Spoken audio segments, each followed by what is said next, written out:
Hello and welcome to episode 142 of Flix and a Six. I'm one of your hosts, Anthony Costanzo, with me forever and always, the man, the myth, the triple-decker yeast, Alessandro Bielsi. Say hello, Al. Everyone deserves daily blueberry buckle. What? On this week's episode, trailers are starting to drop, and we check in on what we're watching along with other news and nuggets, all before diving into our flick of the week, Diner. But first, Al, what are we drinking? But first, here's what that was in reference to. So, my mom makes a dynamite blueberry buckle, and if you don't know what a blueberry buckle is, it's a coffee cake. But it's cake layer, a layer of blueberries. I already understand where this is going. Crumbles. The blueberry is the buckle. Yes. I got it. Crumbles on top of the blueberries. The worms are the spice.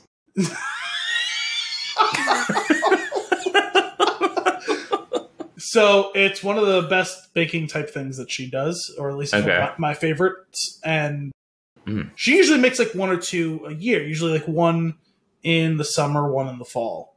Honestly, it's not really that hard to make, at least on the scale of the things that she bakes. Sure. And like, I definitely like it the most of everyone, but like no one dislikes it. Like everyone likes it. Everyone has a piece or two when we have it. So it's not like it's like I'm the one busting her balls to make it. Like, everyone enjoys it. She enjoys it. Like, and it really, like, it's easier. It's much less work intensive than her making apple pie, and she loves making apple pie, and she makes a few of them a year. But I was like, we were talking about it a few weeks ago when we had some friends over, and I was like, oh yeah, like, I don't know if it was just something about like someone was talking about like, oh, like things that they enjoy that my mom makes or whatever. And I was like, I really enjoy the blueberry buckle, but actually now that I think about it, it's been a couple of years since we've had it. I was like, I just don't think you made one last year. I said, I don't remember if you made one the year before. And so something like that happened twice in a couple of weeks. And then I came home one day. She goes, I don't want to hear your shit anymore. And I was like, what did I do now? And she's like, I'm making blueberry buckle. I was like, oh, great. Okay. I was like, I'm sorry. And like, I think she realized that she said it too aggressively because she meant it as a joke. I'm sorry? Yeah, no, because it was funny, but she came on like so strong at first that I thought like I actually did something. I was like, what did I do? What? And so like she made this like huge fucking blueberry buckle, and like I think everyone had a piece, and then there was just like 2/3 of a blueberry buckle sitting in the fridge all week. So guess what I had every day? It was a piece of blueberry buckle. Sure. You're making up for lost time. Exactly. Well, who knows when I'll get it again? It might be a couple of years. So anyway, that was what that was in reference to. Maybe you should make it yourself. A blueberry buckle is. Oh yeah, but like it's. I didn't know what a blueberry buckle is. I can guarantee you that it's probably one of my favorite desserts. Never having had it before? Correct. I mean, I love blueberry pie. I love coffee cake. I mean, it is basically an amalgamation. It's like, yeah. So what am I doing with my life? Anyway, back to what we're drinking. We're drinking or eating, depending on which of us are talking about. This is made with triple-decker yeast. Jesus.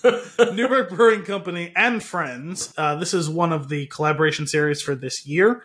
It's the CIA Boss. It's made in conjunction with the brewery at the Culinary Institute of America, which is in Hyde Park, I believe. It's somewhere just north of Poughkeepsie. It was born here. This is the one from March. This is the Boss IPA collaboration series. It's IPA plus habaneros plus peaches plus mangoes equals culinary delight. Love it. 7.0% alcohol by volume. It comes in pints, of course. We're drinking it out of our beloved Newburgh glasses. I really love their can. I gotta say, I'm a big fan of this robot chef. Yes. He's awesome. And you know what I'm realizing for the first time? Their logo says brewed with heart. And it's in the... Sorry, I had to see if you would react to it at all. I was like, I'm getting the strangest deja vu. Like, we talked about this the last time we did a Newburgh beer. Like, I think I've done this the last 3 times we had a Newburgh. I was saying, like, there was one time where, like, you said it, like, sincerely, and there was another time where it was very obvious you were joking about it. Yeah. This was somewhere in the middle. Yeah. Nailed it. It was halfway between, like, doing the bit of, like, here we go again, and Will Ferrell and the other guys talking about how the cucumber water. Yeah. The cucumber. It accents the water in such a way. For a movie that I saw once and don't remember liking, that scene pops into my head regularly. It's great. I actually legitimately really enjoy that movie. It's definitely not... I just have to rewatch it. ...the best of the Ferrell movies, but it's a hell of a lot better than some of the ones from the last few years. It's so absurd, but somehow also the most grounded of all of them, like even more than Step Brothers, in which like it's like, okay, this feasibly could kind of happen. Get your liver spotted hands off my mother, you geriatric fuck. It's one of my favorite lines in movies. One of my favorite lines in The Other Guys is, so you know, it might have been right after the scene with the cucumber water where they're walking out of his office and they get attacked by these like biker gang all dressed in black leather and stuff like that. And Mark Wahlberg keeps thinking all these things are like way like more dramatic than they are, and he goes, "Look at it, might be Colombian drug lords." Yeah. He goes, "Where are you getting this from?" And then he like goes on this tangent and he like starts kicking all their asses. He like knocks a dude off, like kicks his helmet off, grabs the helmet, throws it, hits another one of them, and he's like, "Oh my god, that was amazing." So stupid. Let's give this one a taste, shall we? Yes. Cheers. There's a lot going on in there. I don't taste the chunks. Chew harder. So that's good. Ugh. Stop. Just I'll never stop. I will never stop. All right. I'm just going to obnoxiously inhale into the microphone. I like this. I like the habanero. I taste that mostly. And I also taste, like... You know when a peach is not sweet? I also taste that. So unripened peach? Yeah. It's like when it's like hard as a rock and you bite it, you're like, ooh, a peach. And you bite into it and you're like, why does that feel like an apple? Like that that kind of peach. That level of ripeness. I'm going to go a step further. A truly unripe peach texture is, I think, closer to a potato than an apple. You're doing things that make this beer sound disgusting. I'm that doing is not things actually that the case. Are causing a visceral reaction. To you know what it is? Visibly and audibly. It's the things that you're saying combined with the visual of just this pound of sand that's floating at the bottom of my glass. I hate sand. I don't know. It gets everywhere. Of course. It gets everywhere. So there's a couple of things. I may not be the best judge of this beer, though I will say I actually like it. I'm going to give it a thumb and a thuckle. My beer is crystal clear with little flecks, and Anthony's looks like a milkshake. with like. Do you remember the second Ninja Turtles movie? No. Actually, I don't know if I've ever seen that one. Well, this is going to fall flat with you, but Mike listens. Mike, you remember when the doctor is making that little shake? That's what this looks like. And it's disgusting. It tastes delicious. Looks disgusting. It looks like beer-colored swamp water. Do you know when you make gravy on Thanksgiving with the... with the stock? With the stock? Huh? It's not... It's so chunky, but it's got the thick billowy chunks. Yeah. And it's so okay. This is the most unsettling thing that I've done in a while. Just keep looking through your sunglasses at night and make sure that you can't see the beer at all, in fact, because it smells and tastes delightful. It is delicious. I would not have been able to pick out the peach or the mango specifically. It definitely does taste like fruit. The habanero, I didn't even really get at first, but it builds on you over the course of it as it kind of coats your palate, which I believe we discussed when we did the habanero sculpin. This is much more manageable. That I believe my tongue received chemical burns by the end of that beer. That bothered you way more than it bothered me, which is funny. And it's funny because I'm the one who likes spicier food more than you do. Correct. Like, don't get me wrong, I love spicy food, but I like to enjoy the food. That's the line that I'm at. Atomic barbecue sauce. That's on the line. I was just saying, you didn't really like the atomic barbecue sauce. I must have liked it. I finished the sandwich. Yeah, but I would say that I liked it more because I had that sauce again like 4 more times. Sure. I mean, I've also tried to recreate it, so I don't know what that makes me. You done what? I've tried to recreate it, so I don't know what that makes me. Yeah, and it's been good because I've come very close without going over that heat line, and it's been delicious. See, we've done it a couple other times, and we've never got close to that level. So that that just must have been the hottest habanero. Yeah, this is not spicy at all. It just tastes like it's the good parts of a habanero. Yeah, I like this. I think you're right in saying that it's a thumb and a thuckle. Nice. 3 thuckles. 3 we net 3 thuckles on this beer. That's okay. So the ratings officially moved to how many thuckles? Yes. Net thuckles, because you can go negative. Yes. We have agreed and established that there are negative thuckles, that you can have thuckles removed. All right. So this is a 3 thuckle beer. I see the shirt now. It's an Al's Ale on the front, and on the back, it's 4 half thumbs. Well, except for thumbs. Yeah. The component parts of thumbs removed at the thuckle. Just the nail part. Upper thuckle. Should we split into upper and lower thuckles? Yeah. No, on the back, it's gonna be a picture of assorted thuckles and a picture of how many thuckles would you give us. Yeah. Perfect. But they're not like in a row. They're like kind of in a pile. Oh, I was thinking like more like kind of like wavy, like a roller coaster.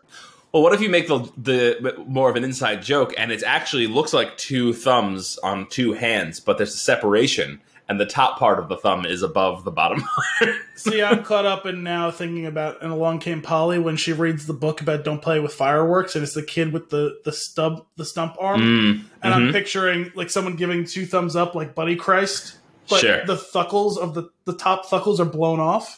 Got it. That's it. That's what we'll do. I haven't thought about Buddy Christ in a while. Me neither. And they are opening a Moobies pop-up in Red Bank. That's right. I remember you said something about that. I think it's like soon.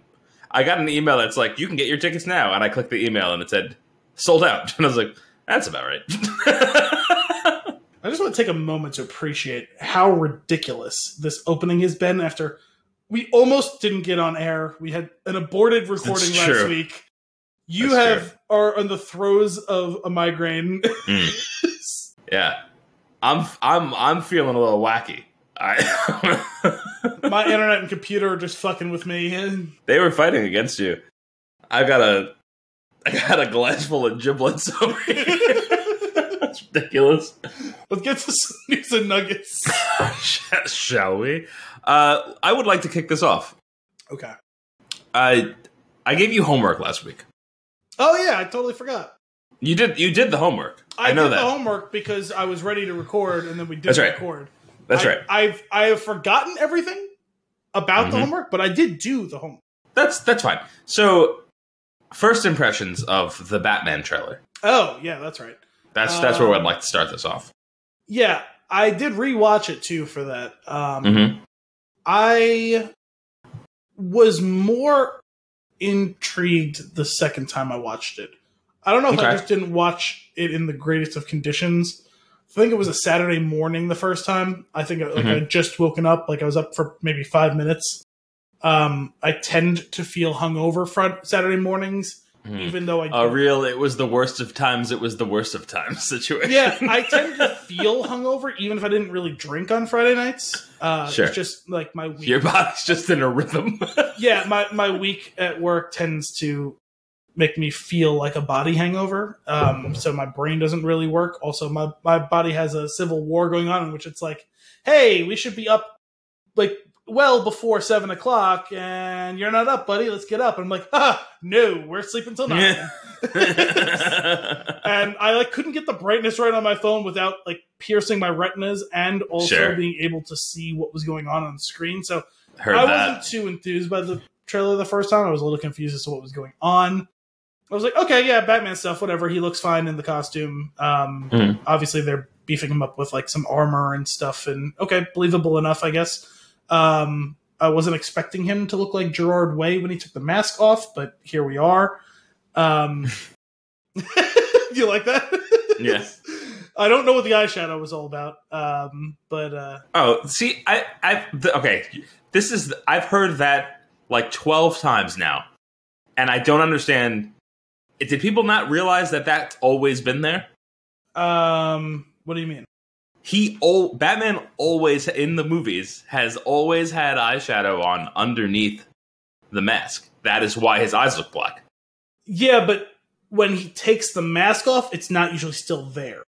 That's true, but that's actually just poor attention to detail in the previous movies. Fine. And also, we have the benefit of, if you've seen... Well, you haven't finished all of Watchmen yet. We see actually a reverse issue of that in which someone has a white mask with white eyeshadow on to like blend with that whole thing. So, like, no, I got it. It was just weird because no movie has ever shown them with it without the mask. While shooting that scene, they're like, don't clean his face. You're ruining the immersion. Well, it's just funny because his eyes are so smoky. Well, you know what's funny is that he didn't take the time to just wipe like the black around one eye and then the other. He just did like a whole line across his face. He's got no time to dilly-dally. Well, he's the Batman. Yes and no, because he clearly did a smear across the bridge of the nose, but then he accented the outside perimeter of it. Because that's what I was saying. Like, it's so smoky. Like, it looks perfectly applied as it approaches the eyebrow and the cheekbones. You know what I mean? Like, it's feather. Yeah. That's fair. But anyway, watching it the second time around, I'm much more intrigued to see what this is all about. Totally forgot. Although, actually, do I recall, was he even in the trailer? I think maybe he had a voiceover line. Totally forgot Andy Serkis was cast to be Alfred. Oh, shit. So did I. The only reason I remembered was because I was watching, and we'll get to this again a little bit later, I was rewatching Black Panther, and I was like, my dad was saying something about, like, he's like, oh, like, I know he was, like, Gollum, but, like, has he, like, been in anything else I've seen him in? And I was like, well, he was, I went through all of it, and I was, like, looking through some stuff. I was like, oh, yeah, that's right, he's in this. I was like, he wasn't in the trailer, was he? I think he has one voiceover line, but I don't think you ever see him in the trailer. That sounds right. I'll have to rewatch it to make sure. So, okay, after a second watch, more intrigued. Yes. Okay, I will say, so this was exciting for me. I have had a weird relationship with this movie coming out. I have not been, like, overly excited because I don't really feel like much time has passed. I have not, you know how much of a Batman fan I am, so it's like, if you're going to do it, I just wanted to do it right, especially with everything else that's going on. Well, first of all, I have a question, and I can easily look it up, but I'm not going to. What year was Dark Knight Rises? Was that 2012, 2013? I want to say 12. It's one of those 2 years. It's because we're getting a third Batman in less than a decade. We're getting third Batman in less than a decade. That's, like, you're getting whiplash. Yeah. And as much 100%, as 100%. I was on the front end of saying, hey, I'm actually intrigued by the casting of Pattinson. I think he's a good actor. I think he could definitely do it. Mm-hmm. I don't have any issue with that. I don't have any issue with seeing him. Like I said, the only thing I was hearing that he didn't get super bulked up, I wondered how it would look, but they gave him a good actual costume. They did a cool thing there. Look tiny. Yeah, I'm with you on that. So like that's the thing. Like, there's been, as far as announcements go, it's like nothing bothered me. I was like, oh, that sounds cool. I'm interested to see him in it. I forgot about the Andy Serkis thing, but I was like, oh, hell yeah, when I heard that. The Commissioner Gordon casting, I was like, yep, I'm on board. And then also forgot about that one, by the way, until I saw the trailer. And then I was thinking, but I was like, I don't know what I want from this movie. Like, I have no idea. Like, I don't have any expectations. Be good. Okay, I have no expectations except be good. and I wasn't confident that that's what was going to happen. Postscript. It's the butt of the beer. That's why your beer looks okay. Because look at my beer now. There it is. Yep. I like there was actually you just got a concentrated dose of giblets. Yeah, there was a decent amount left in the thing. I was like, oh, let me see if I can pour just a little bit of this in here. And so I was like, I poured the teeniest bit, and it was just a solid that came out, not a liquid. And I was like, oh, there it is. There it is. So I'm going in thinking I don't really know what I'm expecting. I don't know what I want. I don't know what's going to make me excited about this. And then I watched the trailer, and I went, That's what I wanted. Like I didn't realize this is exactly what I wanted. Like it looks awesome to me. I am so excited for this. I will say I'm a little thrown by the anachronism of the like whole set and like tone, because like the visual style of it is a lot of like the buildings and like the way it looks like visually is reminiscent of like 89 Batman, but it also has very modern cars and smartphones and TV to me that's Batman. That weirdness of that blended technology and architecture has always been Gotham City. Yes, but as we get closer and closer to like as the future continues to progress from like the archetype of like Batman that we've known it in the 80s and 90s, it gets weirder and weirder. It's not necessarily bad. It's just more visually weird as time goes on. Definitely. And I will say that they that weirdness though, I feel like that's kind of puts me at ease and at home, like getting ready for this movie. Because that's kind of what I don't realize that I relate that aesthetic with Gotham and with the weird time frames that these movies always tend to take place in. And the Nolan trilogy didn't have that. No, but I actually liked it. Well, that's fine. I mean, they did their thing. Yeah, 100%. I'm not knocking that at all. I think that it was going for something very specific. Whereas I feel like what this is doing is I love the Nolan movies. I think they did an incredible thing there. However, this feels like it might be headed in a direction that is more Batman and less like Academy Award worthy movie. I would say that after what we've got from the Snyderverse, we should maybe try a hard right turn back towards Academy Award, but that's just me. Well, there's also there's this thing going on here of like, this movie is like, it's called The Batman, which I think is awesome, and where like there's going to be I feel like there's going to be a heavy dose of actual Batman on screen, rather than I love the Nolan approach again of like, you don't really see Batman very often, and there's that mystery. He leaned into that. There's like that part of the storytelling which I love too. I think that's why I'm excited. This is not trying to be the Nolan Batman. It's not. Thank God, it's not trying to be the Snyder Batman, and it's not trying to be the 80s and 90s Batman, but it is also like respecting all of the stuff that came before it seems. And this is just from the first teaser.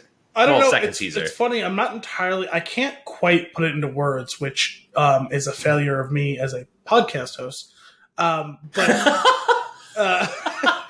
for whatever perfect reason, for the medium. What's that? It's perfect for the medium. Yeah, exactly. There is something about sections of that trailer that I got to disagree with you slightly, where I actually got some Keaton and Kilmer era Batman vibes. Wait. Oh, no, I mean, I said that it was like all of it was there a little bit, but it was doing its own thing. Well, you said, it's not trying to be Nolan, it's not trying to be Snyder, right. It's not trying to be... Oh, you felt that in a way that it was leaning more into being that? Yeah, I'm not saying that it's like copying it, parroting it, but it's just like that's what it evoked. And like, can you give me a hint of like, is there anything specific? Well, no, I already told you that I can't put it to words, but that's why I'm curious. It doesn't. I don't know. Anyway, so the whole architecture thing is what I was talking about, like the visual style stuff. That actually was reminiscent. Like the actual architecture was reminiscent of Burton, like 89 Batman, which I guess is probably drawn directly from older comics. Yeah, I was gonna say for me, what it brings back is it almost brings the animated series onto the screen. Yeah, there's definitely some of that too, and that's why I said 80s and 90s before. Sure. Because yes, for sure, like there's some Mask of the Phantasm type of like stuff too. And that's probably, is giving you like some of those like things as well. I don't know why, but the scene when he says about he's like vengeance and he beats the shit out of that guy. Yeah. That reminded me a little bit of some of those, like the back alley sequence, minus the neon, like Dayglow, like stuff.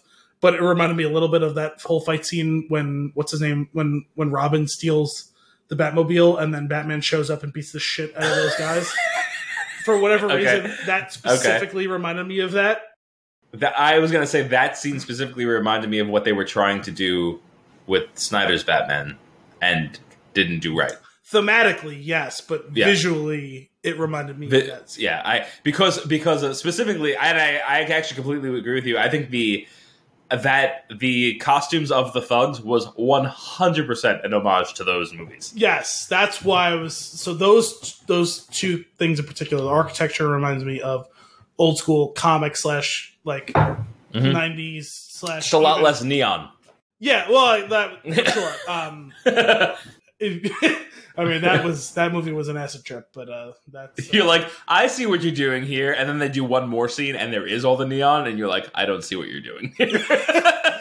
Well, like, if ever there was a one-shot to represent the passing of the torch from Burton to Schumacher, it's that scene in the alley with all of the neon. Like, that is the literal passing of the torch. Yeah, that's fair. That is fair. Also, all of the neon in the Batmobile. Well, sure, but that goes hand in hand with all the other neons. Also, like, that's Mr. Freeze suit. Like, you have a perfectly, incredibly awesome looking design from the cartoons, from the comic, and you do that. Anyway, let's not talk about that right now, because this movie looks awesome. Hey, listen, first of all, Gary was the one in the Slack who brought up Clooney today. Oh man, but I definitely I'm really hoping that we lean into the mystery detective side of things. I think that'll be a lot of fun. It seems that that's where it's going from interviews and what I'm getting from the trailer, so that's pretty cool. I'm just very much looking forward to this, and I also the other day I started playing one of the Arkham games again, just because I've been kind of missing that, and I got back into the comics again. I picked up where I actually restarted where I had picked up a few years ago, so that I have like a whole series to get through, which I'm very excited about too. And I'm just like, I'm in the Batman zone now, and I'm thrilled. Also, like, there's a good chance that this is the first movie I go back to see. Like, I don't know what's gonna happen with the world. You know what I mean? I have to say, I'm confused. Is Tenet available to watch? Is Tenet not available to watch? It's not clear to me. Because I was just thinking about it yesterday, because I know I messaged you the other day about a potential movie to do after this one. And I was like, oh, duh. Tenet should be available to see in a drive-in. It's not. Yeah. At least not anywhere near me. Not here yet, either. I'm confused. I feel like that's a no-brainer. And yet not available. Sure. I've got nothing for you on this one. I just agree.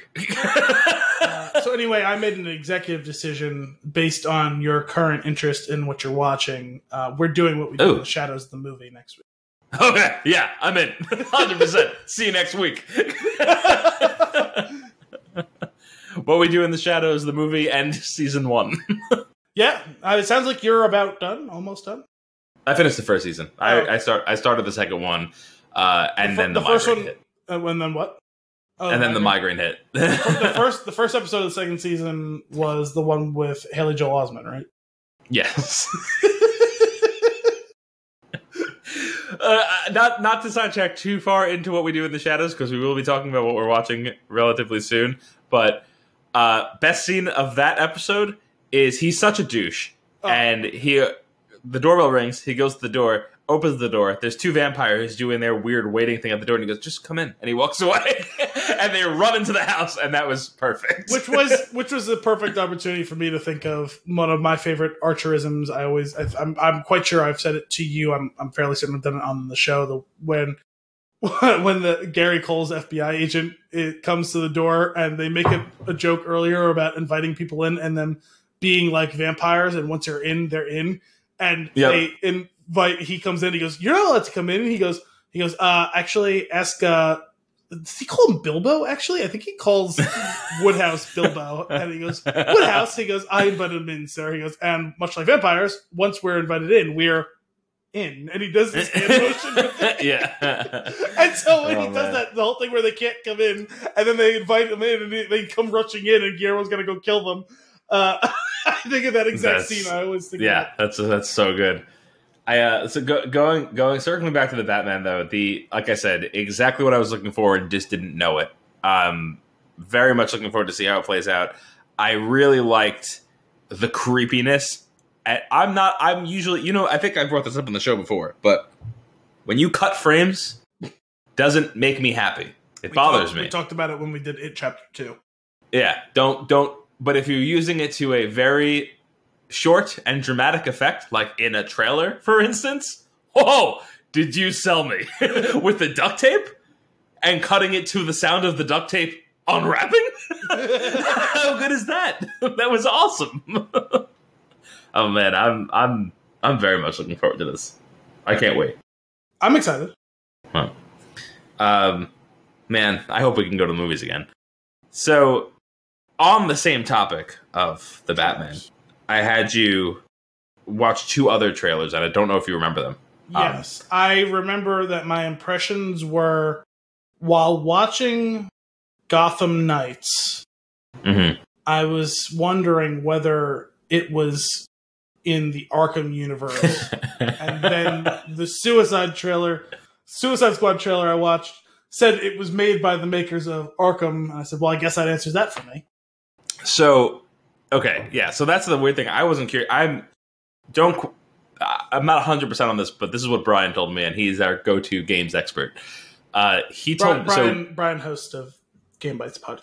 Game Bites, of course. So I believe what he said is that Gotham Knights is being created by the studio that did the one-off entry that was in the Arkham series. I think it was called Arkham Origins or something along those lines. It came out between the second and third game. Yeah, so that one came out, I believe, between the second and third, and it was a precursor to the rest of the series of the story of the Arkham games. They're making Gotham Knights, from what I understand, and it is not in the Arkham universe. Okay. And Suicide Squad is being made by Rocksteady, that made the Arkham series, and I thought they were just doing something different with the property and the license, but it is in the Arkham universe, which doesn't make any sense to me. Oh, I thought you were going to tell me it also was not. And I was like, because it didn't really look. There was too much. Oh, no. It doesn't look like it, and it definitely doesn't feel like it. So I don't understand if that's actually... I hope that that's not actually the case, and that it was just a misunderstanding. But if that is, that seems very odd to me. I have to say, I didn't love... I thought Harley looked good, but I didn't love the art style in that trailer. It was a little Fortnite-y. Yeah. I wasn't... It took me a while to get used to it, but when I did, I didn't mind it too much. What I wasn't loving was that I feel like that they took Killer Croc and tried to make him Drax, which I wasn't loving. Because there is only one Drax. That's not... That wasn't Killer Croc, was it? Wasn't that King Shark? Isn't that what his name is? Oh, King Shark. Sorry, I was thinking Killer Croc. Yeah, King Shark. They made him... They were basically doing the Drax thing, which you're not allowed to do. A little bit, because there is only one Drax, and his name is Dave Bautista. And he was also in the vampire episode, which was just so good. You guys need to watch What We Do in the Shadows. If I ever found out who did this, I'd kill him. Oh man. Anyway, yeah, so those games were announced. They looked interesting enough that I'll be playing both of them 100%. There's no question. I was just my inclination after watching those trailers, and I've realized I really need to watch gameplay trailers before I can commit to buying games nowadays. Sure, because I can usually tell pretty quickly watching how a game actually playing. It's like, oh, that looks great. Oh, that looks. Sure. I will have no interest in that. You know what I mean? Yeah, and neither of these did any of that. And neither of those did either of that. And I've been burned on that in the past, where it's like, oh, that looks badass, and it reflects in no way, shape, or form how the game is played. Oh yeah, no, I totally get that. Actually, drives me insane. I'm all for a bit of a story trailer like that. Like, it's cool, but then when your whole promotional material is that, it starts to concern me. Sure. That being said, Gotham Knights is the one that's drawing me. I wasn't interested in Suicide Squad 1. Suicide Squad looks like it'll be fun and funny. I think it might have some interestingly fun writing that could be like enjoyable to play through just for that purpose. But Gotham Knights feels like a nice addition to, even though it's not in the same universe, the Arkham series and how those games go. Like with their really awesome storylines and their really fun fighting mechanics. So we'll see how that plays out. But I was just I got those two things like almost directly after I watched the Batman trailer, and I was like, I was just like mainlining Vengeance. Like, I don't know what was happening. I did. It's funny because they did the whole thing where there's like not voiceover, but like the text that pops up with like that tells a bit of a story during the trailer, and it was somehow both the Tropic Thunder Scorcher trailer and also the Crows Have Eyes trailer combined. Oh yeah, because it was like knights become, it was like heroes become vigilantes. Vigilantes become whatever. Whatever becomes heroes, and heroes become knights. And I was like, I'm heroes not really leads to suffering. I'm not really following the logical progression of these titles. It doesn't 100% make sense to me. And as it gets like more and more absurd of like, does that really follow that? I started thinking of The Crows Have Eyes. Yeah. Perfect. So that's Batman trailers on a whole. We'll put that aside. Yeah, so wasn't there one more trailer that you asked me to watch? There is. That's the next thing, which is also in the DC universe, and that was the Wonder Woman 1984 trailer. Oh, yeah. Under which I have one single word note. Terrible. Oh, interesting. I did not like that trailer at all. Now, I'm not saying that the movie's going to be bad. I'm saying that is a bad, garbage trailer. Why do you say that? It was just a lot of stuff going on the screen at once. Very little indication of what's happening story-wise. Some really bad CG for a villain, which I guess is pretty much on par. So that's par for the course. And also, like, very forced jokes that weren't funny. And I was just like, oh boy, this doesn't feel good. Nothing about that trailer made me excited. Everything made me concerned. I think that I'm going to give them a pass, because you're not completely wrong. And I'm going to give them a pass because they already blew their load on what was supposed to be a dry run with their trailers, like, leading up to when the movie was actually supposed to... Like, they already had, like, 3 full trailers, and then had a 4-month hiatus. And it's like, hey, we're still going to do this movie and release it, and here's another trailer. You know what I mean? Like, I think they're running out of things to put in a trailer. Like, because at this point, you can just cut up the trailer and make the movie. Like, all of the trailers. Right. So I'm going to kind of give them a pass, because I think they just felt compelled to do another thing to remind people, like, hey, we're still doing this movie, but we used all of our spicy, like, A-list stuff in trailers, and if we use any more of that stuff, you won't come see the movie, because you won't need to. So here's some other things that happen. I don't know. I think that you have enough material in the previous trailers where there's actually a way to recut and not give us anything more. Sure, but if they give us nothing more, it's very obvious. It's like, well, you guys already... Oh, I disagree. I think if you give us nothing more, it's the same reason why they felt they needed to give you another trailer right now. That is that you forgot about it because it's been a long time. Sure, and that's why I think they tried to kind of go to the well and get some more material. I agree that I don't think it really paid off, but I think I kind of get why. Sorry, I hit the end. It's not good. Oh. Do not drink. Oh, God. Oh, God. He's throwing up everywhere. Oh, God. It's so bad. That's not pleasant. Are you okay? Don't drink the end of it. Was it just too spicy, or? It's not spicy. It's hairy. Well, that's probably that hard peach. I could eat a peach for hours. No! No! Fucking Nicolas Cage. Oh, man. Anyway. That trailer was not good, in my opinion. I agree. I'm just going to give him a pass. Sure. It's not like I'm not going to see it. Yeah. Actually, it depends. It depends on when it's actually released, because there's going to be a window of time where the movie theater is open and I'm not going. Yeah. So, anyway, moving on from that, I don't want to talk about this only because it makes me horrendously sad, but we both watched Black Panther again. So did Brian, in memory of Chadwick Boseman. And man, I am normally not, when a celebrity passes away, I go, oh, like that goes, especially when it's somebody that I liked. Yeah. I'm like, oh, that's a bummer. This one, I mean, obviously the circumstances are absurd. It put me, I was not in a good mood. That one hit. And I was just like, man, I normally can separate this type of thing because they're not people that I know. It's not my personal thing. You know what I mean? I feel almost guilty feeling bad about it. Yeah. And I was just I was thinking about it all day, and I watched the movie, and it was hard to get through the movie.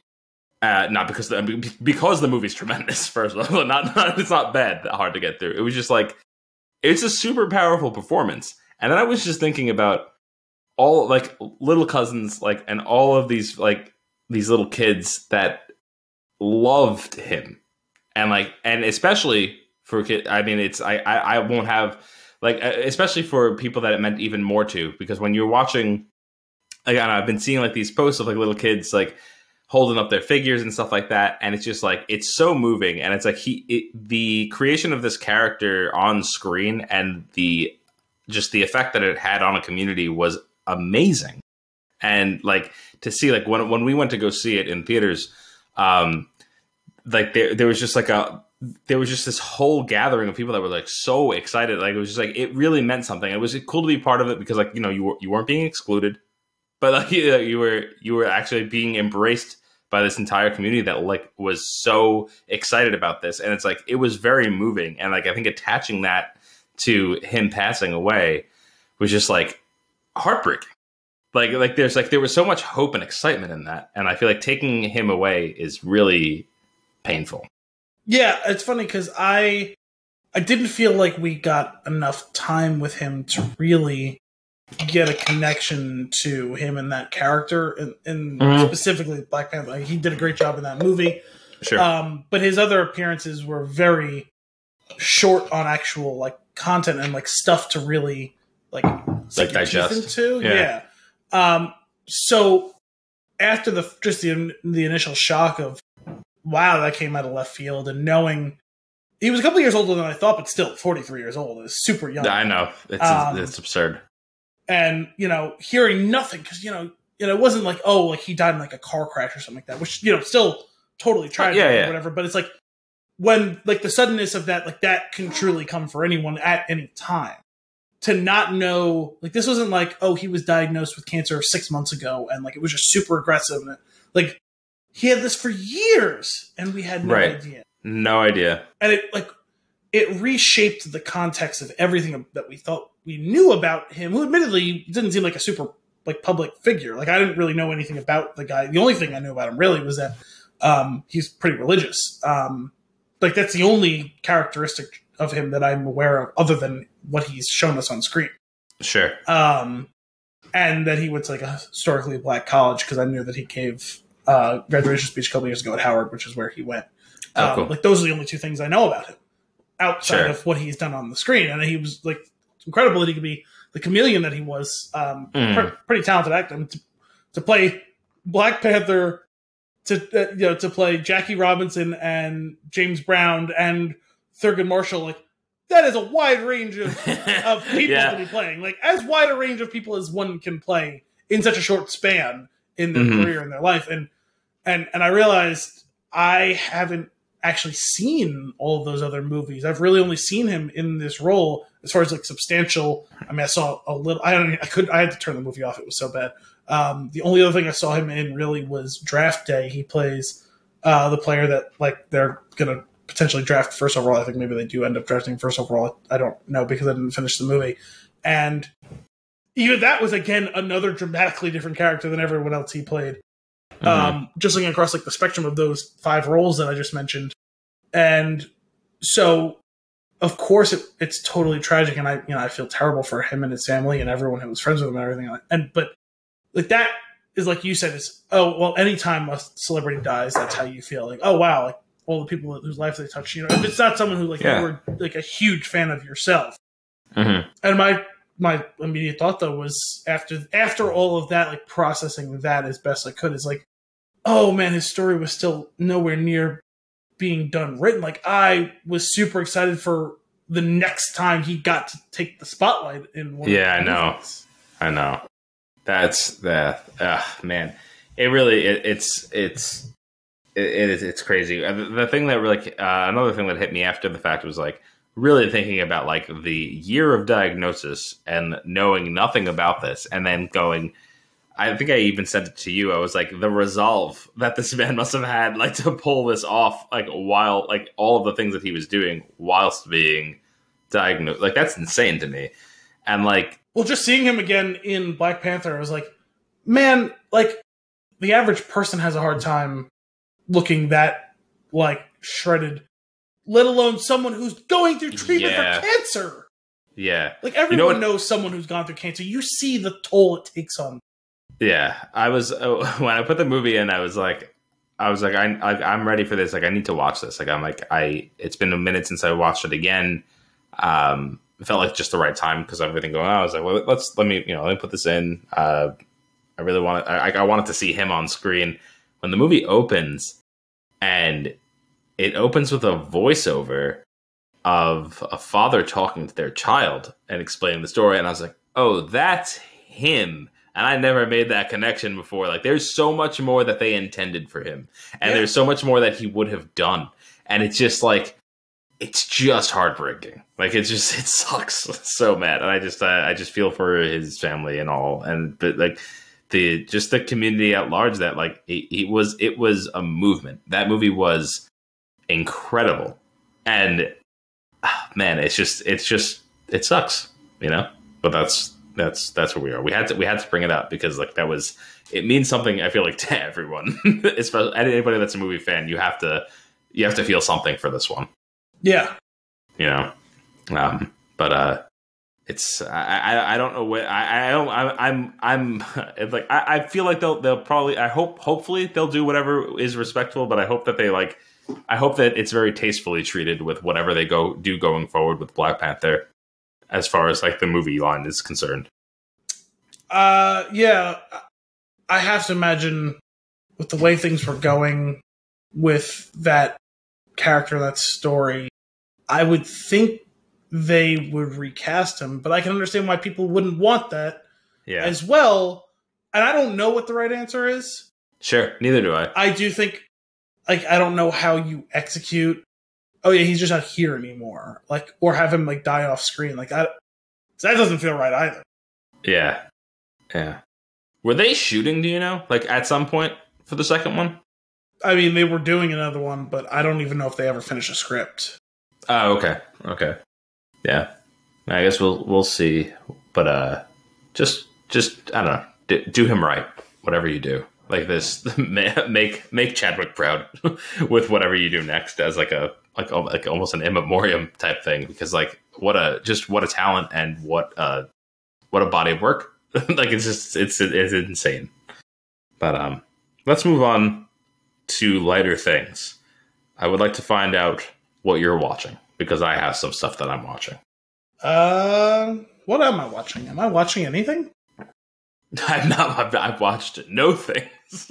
Well, no, like lately, I can't believe I'm saying it, but I've had sports back, which is like in earnest. I haven't really watched much of the NBA because the Knicks have maybe possibly finally chased all of my basketball fandom out of me.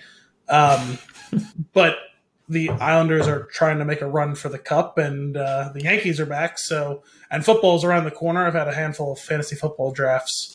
Okay. I got back in finally to my playthrough of starting up the first Mass Effect again. So that's been picking up a lot of my little bit of spare time I have on top of that. Me and Dominic have been going through Sense8. We're to the finale now, which is nice. A 2.5 hour movie.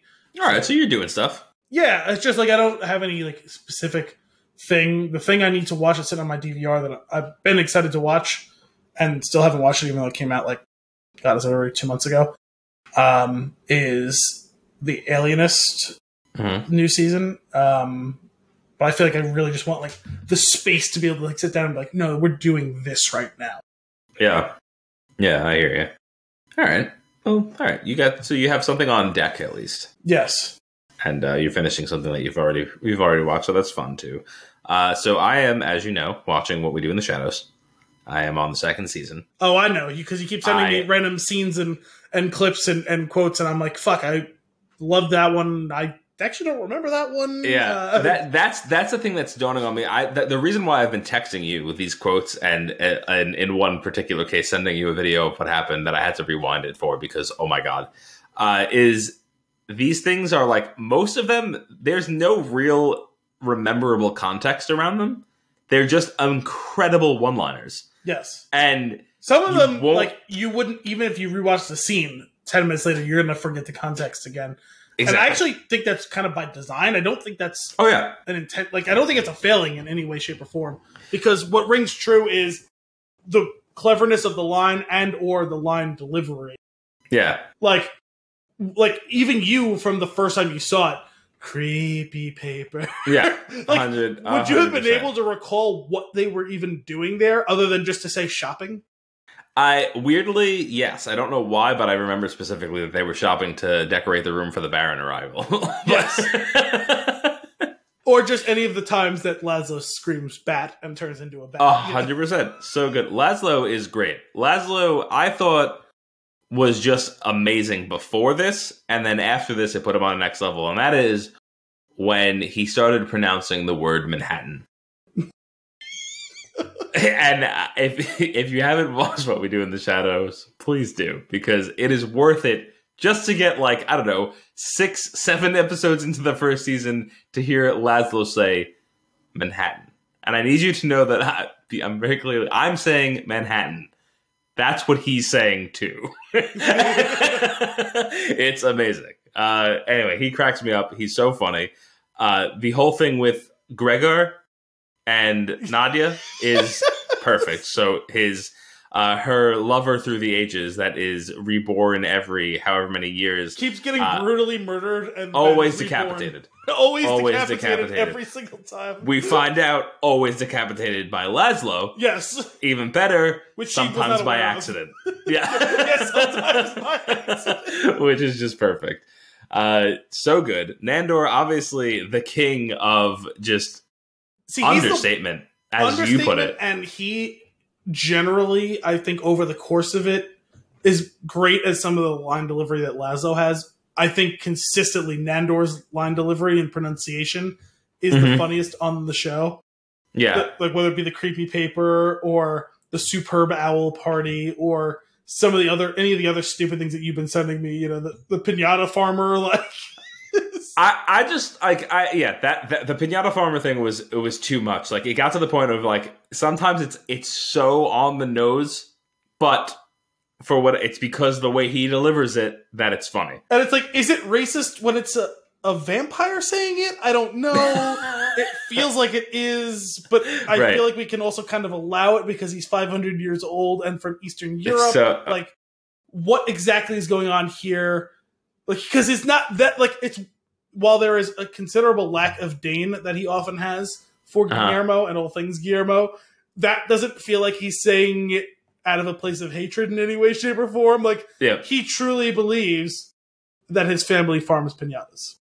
Yeah, definitely. And I think there's also something to be said for Guillermo, who is the vehicle for the audience, yet it starts to go even more over the top towards the very end of the first season. So like he separates himself from the audience a bit and becomes his own real character by then. When he finds out that he has a certain percentage of bloodline in him, that is Van Helsing. And just the spectacular way in which he kills so many vampires. Yeah. It's like roughly 50% of the first episode of the second season is just a montage of him killing vampires. Yep. Spectacularly. Dragging them away, finding clever ways to get rid of the bodies. So good. So good. The show, it really cracks me up. Now, one of the episodes that you had mentioned in the past that I was excited about and like kind of forgot because it had been a while since we talked about it, but the episode with the Vampiric Council, oh my god, is an incredible treat.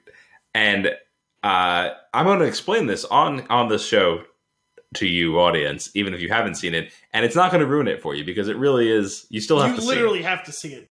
The concept of, and you know what, it's worth being ready for this and having your phone ready, and because you're going to have to look up certain people and remember who they are, because that's great. That on top of, there's an article out there of every reference that's made to every vampire, which is really good. Yes, but it starts off with a couple of people that you're like, who is that? I forget who I know that one of them was Dave Bautista.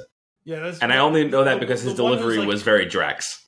Yes, there's the girl who's kind of like their guide, who's like Kristen Schaal. That's right. She's that comedian who's in like everything. Mm-hmm. I forget who the other... Isn't it another vampire who's waiting trial with Dave Bautista is another woman, right? Yes. Who is she? I forget. I can't remember, but they think that they've been in the room for 1,000 years, and it's been 70, and it's perfect. No, is that what it was? Not 1,000. It was like 100 years or something like that, wasn't it? Like, no, they think they've been in the room for 1,000 years. Oh, yes. Okay, that's what it was like, wasn't it like almost 100 years or something like that? Yeah. Okay.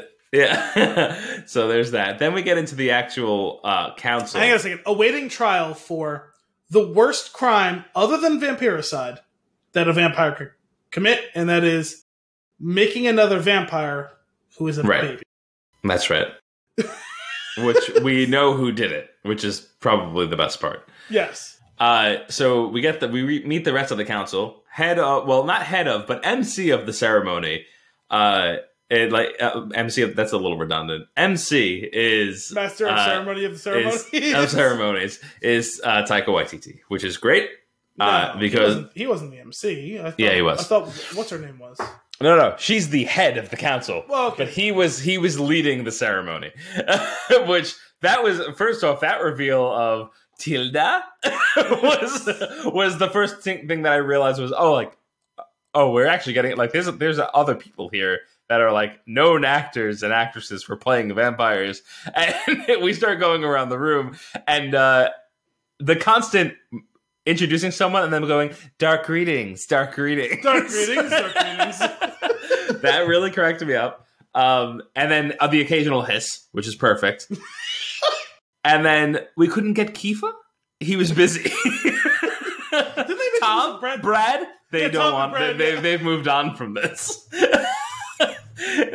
have Wesley calling in on Skype, and then a whole bunch of them go, that Daywalker.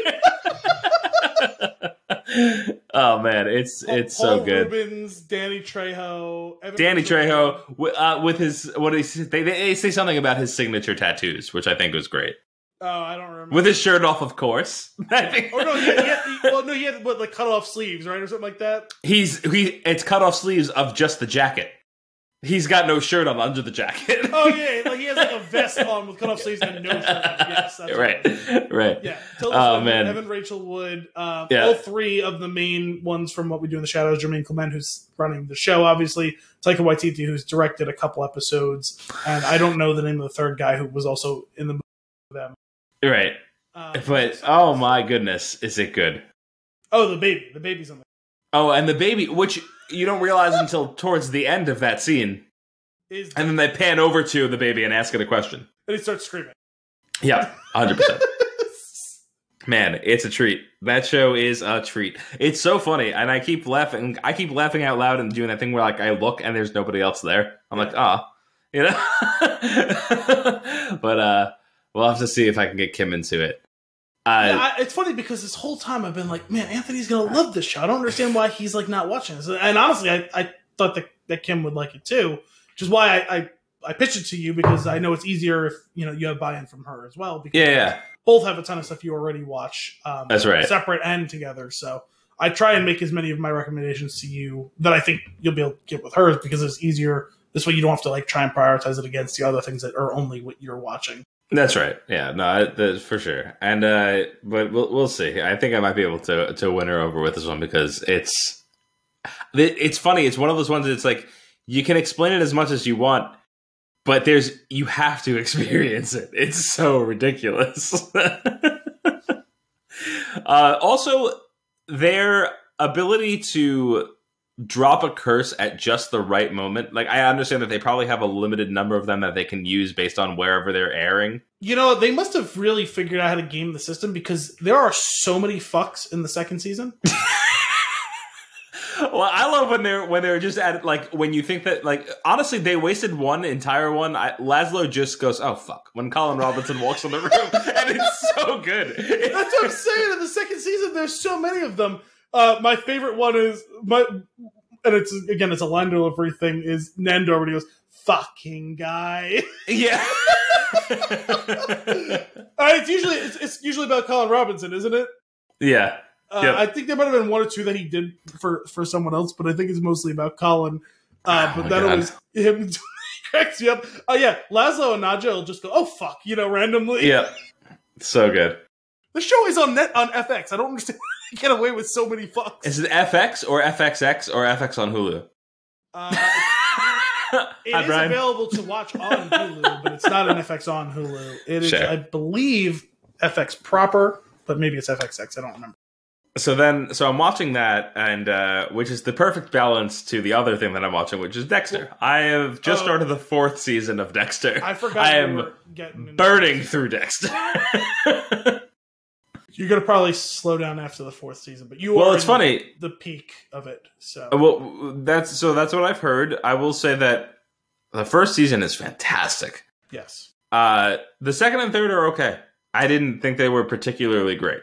I really like the 3rd season for one specific reason. It does something that no other season does, and it's a window into the character of Dexter in a way that nothing else is, and it's that Dexter makes a friend. He makes an honest-to-God friend who it's the first time he tries to share with someone else who and what he is. It's the first time that he believes that there's even the slightest inkling that someone could accept him for who he is. And so through that lens, I found that season to be really compelling. That's okay. I could understand that. I will say that there's something to be said for television shows that were made for a time that was not the time of binging. I think that is actually hampering my enjoyment a little bit. I probably should spread them apart a little bit more. Yeah, no, it's definitely. Although I watched most of the entire run of the show in like 2.5 weeks. So, well, I think part of it is like with a series like this, if it were to be made today in an environment like a Netflix or something like that, I feel like it would be maybe an 8-episode season as opposed to like a 12. And I do think that it tends to drag, but I've only felt that in the second and third. I did not feel that way in the first season. Okay, I mean that could just. But we'll see. The expanding world was still like setting the chessboard for you. Maybe. It's funny because actually going back, I think that show did some things inventively from a structure standpoint. I mean, they have kind of a killer of the week thing, but not every single week, right? They have a big overarching plot line.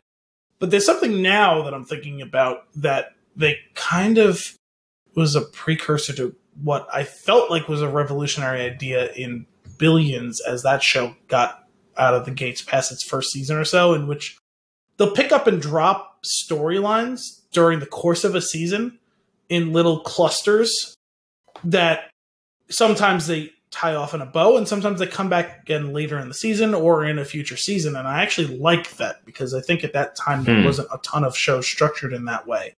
Sure. Which I appreciate. That is still one of my favorite shows of all time. I won't say it's the best show, although the first 4 seasons are really, really strong. The second season loses the thread a little bit at times, but overall I thought was really high quality. So I'd actually be curious to dive into that a little bit and see what was going on as far as like Showtime and the series, because it almost feels like they were prepared for an ending and then realized that they were okay and pivoted away from it. Well, for one thing, I think around that time, there was only 2 or 3 books out. And I know they changed pretty substantially from the source material, but I think that at least parts of it, some of the major storylines were picked up for the show. So I think they kind of do a Game of Thrones type pivot where it's like, oh, we're doing our own thing now. Like, that's cute that you're going to keep writing the books, but we don't really need you anymore. Yeah. But at that time, much less dense of a text overall to be drawing from. So it was easier to do that.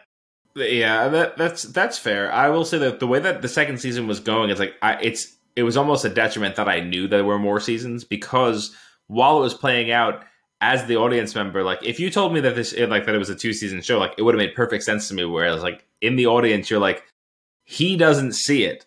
There's not really a way out for him, and then the way out is a little clunky. A little bit. I will say that Lila was always a wild card that was going to have to come back around. Sure, but it was too messy and too unplanned for there to be like no trace back. I will say that's probably the worst example through most of the first few seasons of the cops just basically throwing their hands up in the air, being like, "Oh, well, no, I don't know." Yeah. You know what I mean? Like, this doesn't make any sense. Oh well, you know. Yeah. Like an NPC in a stealth game. Yeah. That like spotted you. Yeah. And then he's like, I guess it's fine. And then you slowly kill that person. Yeah. But I'm watching Dexter. I'm on the 4th season. I'm enjoying my run through. I'm also watching Lucifer this new season. So far, nothing special. But what I will say for the final 4 seasons, while they're not as inherently, I'll say, good or like of quality, they are still fun. At least I found. There's still a lot of entertainment to mind in those next several. Sure. You will notice a drop off in the overall quality. Like season 4 is pretty much a masterpiece. Okay. It's already starting off pretty strong. I will say that one of the things that I've been noticing a while, like I feel like each season at some point I've turned to Kim and been like, is he in nothing else? Because he's really good. Yeah, he's a really good actor. I think he's one of those guys who's a little weird as like a creative. Mm-hmm. I did see him in Hedwig on Broadway. Yeah, well, that's the thing is like he's done a bunch of Broadway stuff, which wouldn't have been what I would expect the guy who plays the serial killer to do. Sure. He's done some writing and directing stuff. He was in. I never got around to seeing the movie, but I was a little curious to see Kill Your Darlings. It had it was Dane DeHaan and oh my god, I totally forgot the name of Harry Potter. That guy, Daniel Radcliffe. Yeah, totally.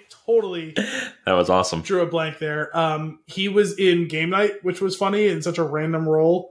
And he was in that movie Gamer, and Dominic loves this one sequence with him at the end of the movie, and it's truly ridiculous. Okay. He's the bad guy in that movie, right? I believe so, yes. Yeah. Yeah, I'd like to see him in more stuff. But anyway, that's what I'm watching. Now, I know you had something. Is it something that I need to watch? What yeah. Let me find what's going on here? Link real quick and drop this in the chat. So, a bit of context for everyone. Right before we got started recording, I asked Anthony if he was familiar with the music video for Jessie's Girl by Rick Springfield. And so I'm sending him a link to another video that came out a couple of weeks ago. We were supposed to do this on the show last week. Anthony has no knowledge of this. I didn't tell him what we would be doing. He's hopefully going to be sharing his screen when he opens this video. Yeah, I'll get there 1 second. So this is I don't want to say what it is until he opens it and sees it. But this is a thing that happened. It's a collaboration. Oh, okay. Yep. So it's open. So I don't know how, what, why, or where this happened, but for some reason, I guess Claudio Sanchez, lead singer, co-lead guitarist of Coheed and Cambria, had in his mind an idea quite some time about a sequel to Jessie's Girl, and he pitched it to Rick Springfield, and the Coheed and Cambria and Rick Springfield made a song called Jessie's Girl 2, and they made a music video for it, and we're going to play that song while me and Anthony watch this music video.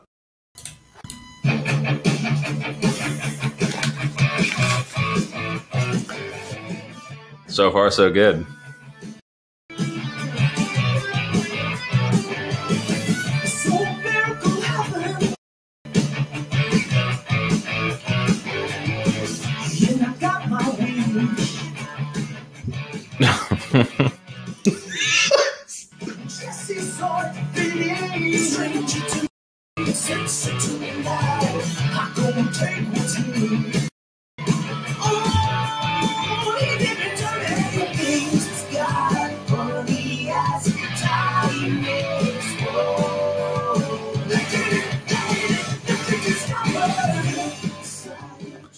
The artwork is great.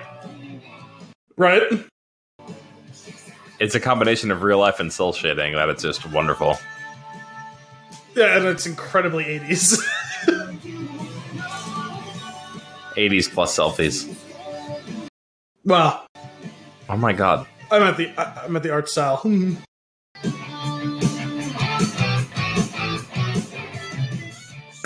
This is so stupid. This is just... I would say it's as stupid as the original video, but that's not accurate. That was worrisome. If you haven't seen the original Jessie's Girl video, you should watch that. Well, it's great because this flips it all on its head, right? Sure.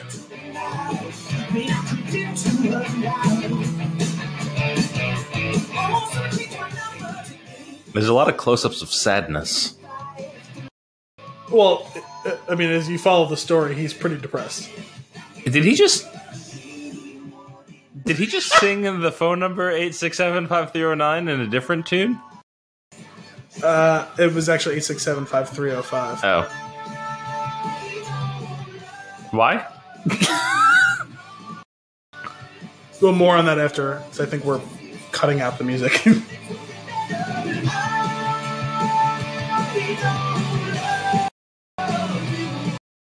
Oh my god.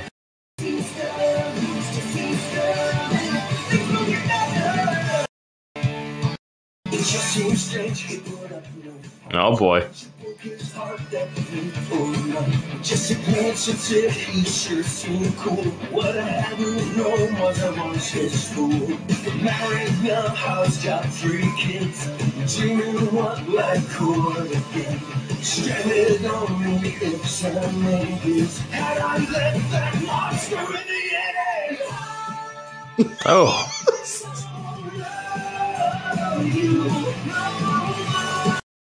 Jesse's girl, Jesse's girl.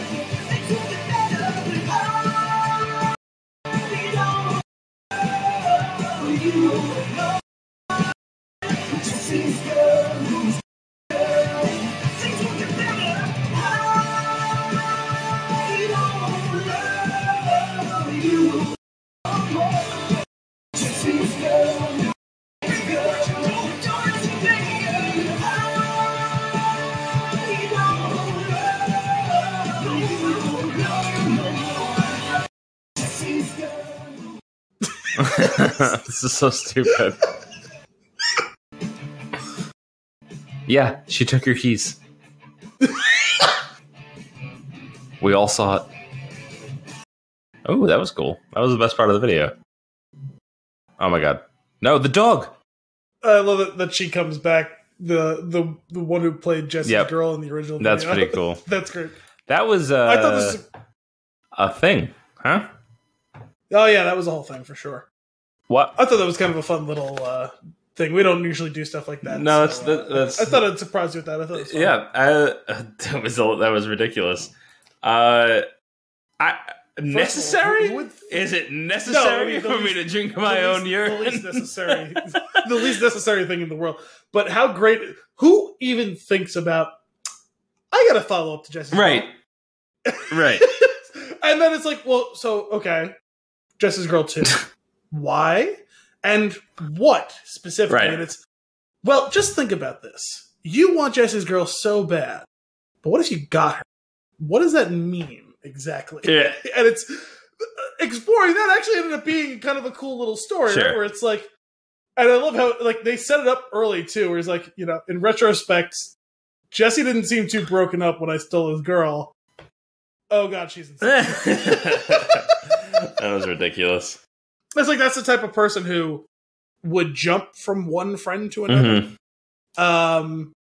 But yeah, I mean, for anyone who was listening to it and enjoyed the song but didn't watch the video, she's, you know, steals some guy at the bar, cell phone, she's taking selfies of herself, and then drops it off next to the guy's girlfriend. Right. She sees this pictures of this hot girl in the bathroom with his phone. Stupid. You got she's hustling people at pool. She grabs a huge fucking knife while playing darts and hits a fucking bullseye with it. It was a catchy tune, though.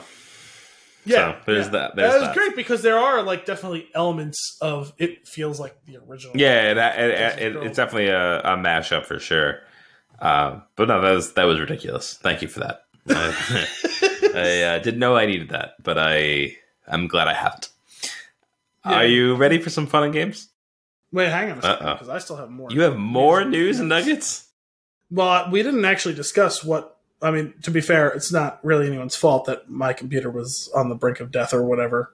So I have a couple of little things here.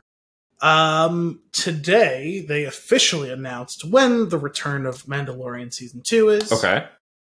I was waiting for you to go, the answer may surprise you, and then not tell us what it is. Did I have clickbait voice? Is that what happened?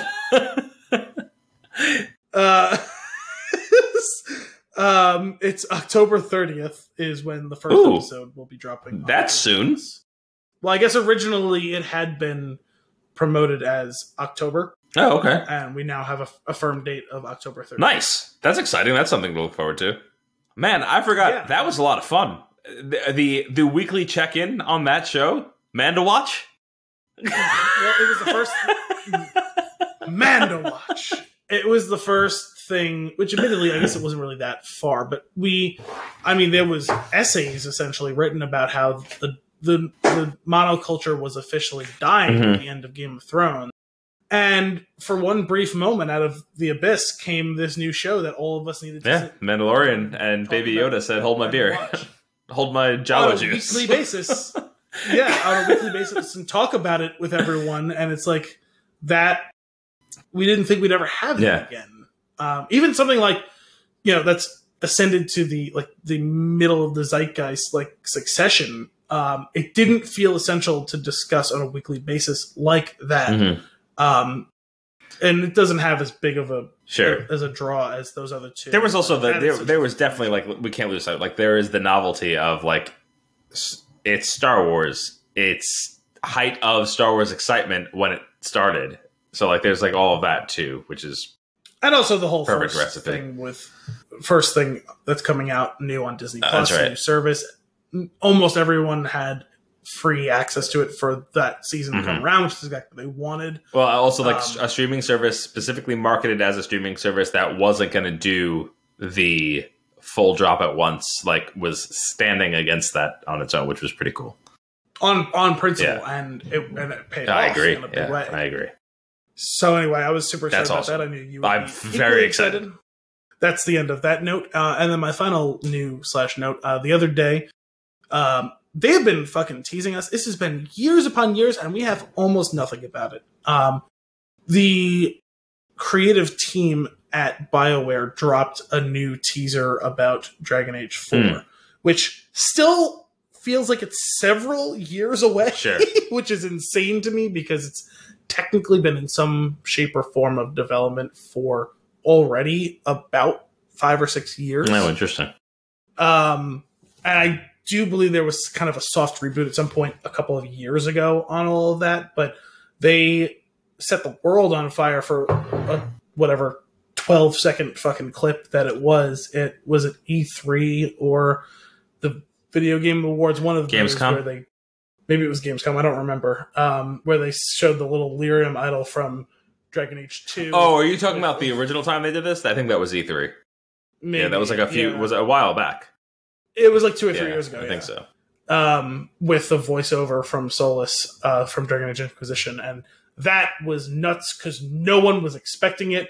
There was no announcement that there was going to be an announcement, and there's just like, it was so unmistakably Dragon Age when it came on. It was like, oh, and it was like nothing. Just this exists. That was all it was. Is hey guys, this officially exists. We've told you that it kind of semi-officially exists. You guys are speculating, like, you know, because you're all sharks with blood in the water about the struggles BioWare was going through at the time.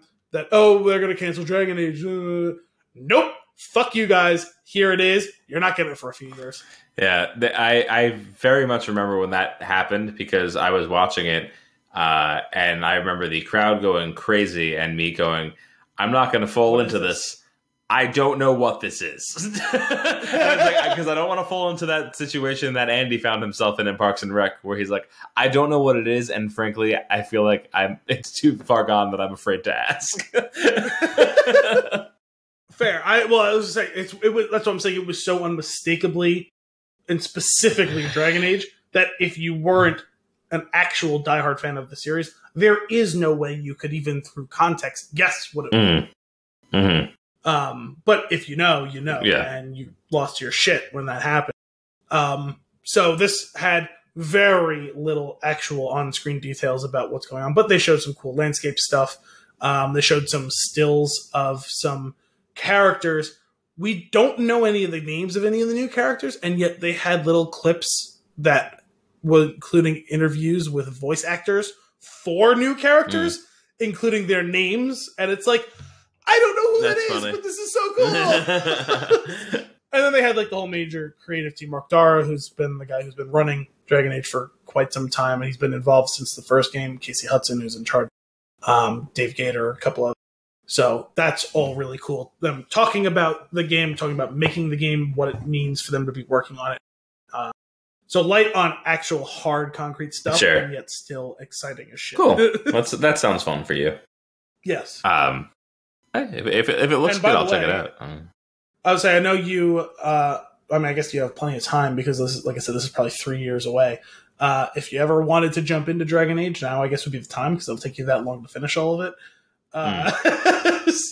It'd be worth it. I think it'd be the type of thing you would enjoy to whatever extent. But I figured it was even better timing because this week's episode of Game Bites was me joining for the first time to talk about BioWare, the first of our, 37-part series on BioWare that's going to be happening over the next couple of years. That's right. 37. Not in a row. No, not God, no. Well, we haven't recorded the second one yet, so it literally can't be. Yeah, that the schedule of that show puts us to shame because we got episodes on episodes stacked away. Well, a couple of things. One, most of them don't have to be super time sensitive. It's true. Two, it's intended to be short. It's intended to be short and isn't. We have fun. I mean, we have fun. You guys have had a couple episodes that were like 30 minutes long. Yeah, maybe like 2. I did say a couple. But no, it's fun. Yeah, you guys should tune into Game Bites if you are interested in video games in any way, shape, or form. Any other news and nuggets before we move into it? No, let's have some fun games. And games. All right. For this week's fun and games, I have a quiz. Which classic 80s film character are you? I love this whole thing. You know, we got some Jessie's Girl, we got some Jessie's Girl 2, we got some Diner, which I don't know if we've technically said it in this one. It was made in the 80s. It is set in the late 50s. I definitely had you listed as 1980s East before I changed it to Triple Decker East, just to be clear. Okay. Which of these is your biggest flaw? Naivete, rebelliousness, materialism, hot-headedness.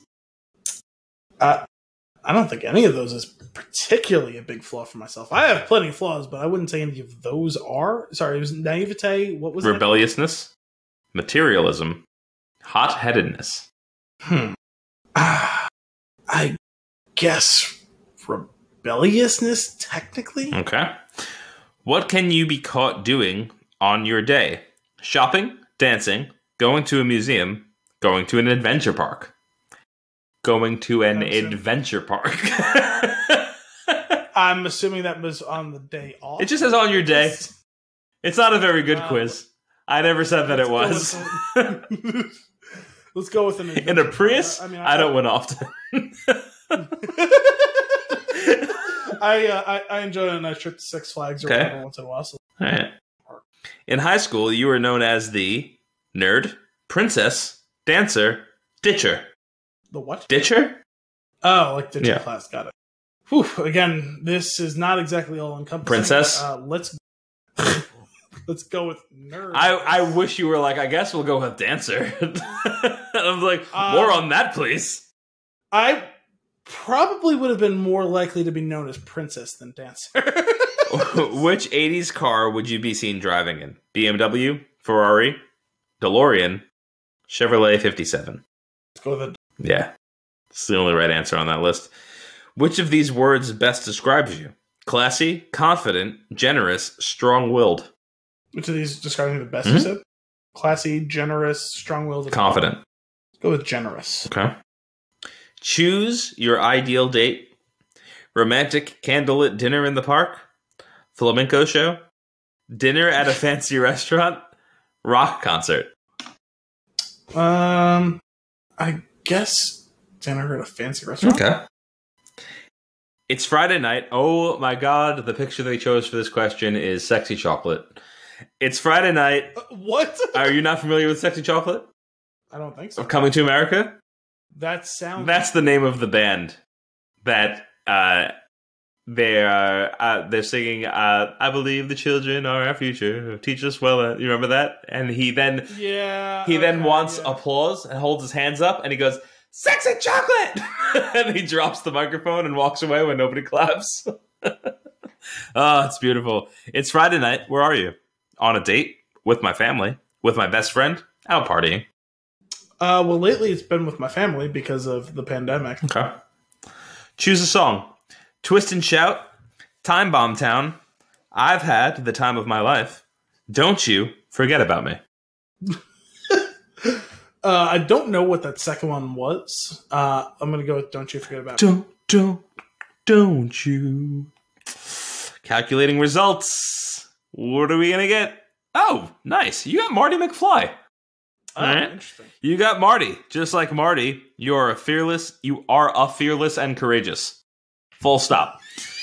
You love to take risks and go on journeys. At times, you tend to lack critical thinking skills because you're always looking for an adventure. Nevertheless, you are incredibly quick-witted and intelligent. I feel like those were counterpoint. Yeah, you're adorable for your loyalty to your family and friends. I'm assuming that's supposed to say you're adored for, but you're adorable for. This is a good quiz. It's written well. It's written good. It's a well written. It's a good written. It's a good written quiz. Oh my goodness! With that, let us get into our flick of the week.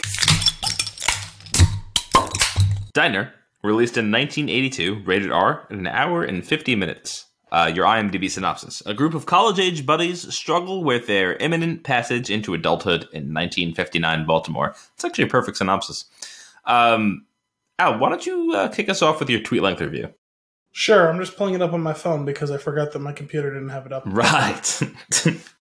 An interesting, grounded, heartfelt look at growing up in a different time. A companion piece to Grease without the whimsy and a little more of an edge. 7 out of 10. Okay, all right. So Diner is a perfect portrayal of friendship, coming-of-age pivot points, and quiz-based engagements. It embodies the classic 80s movie feel while managing to set itself apart from the rest, paving the way for the situational story about nothing. 9 out of 10.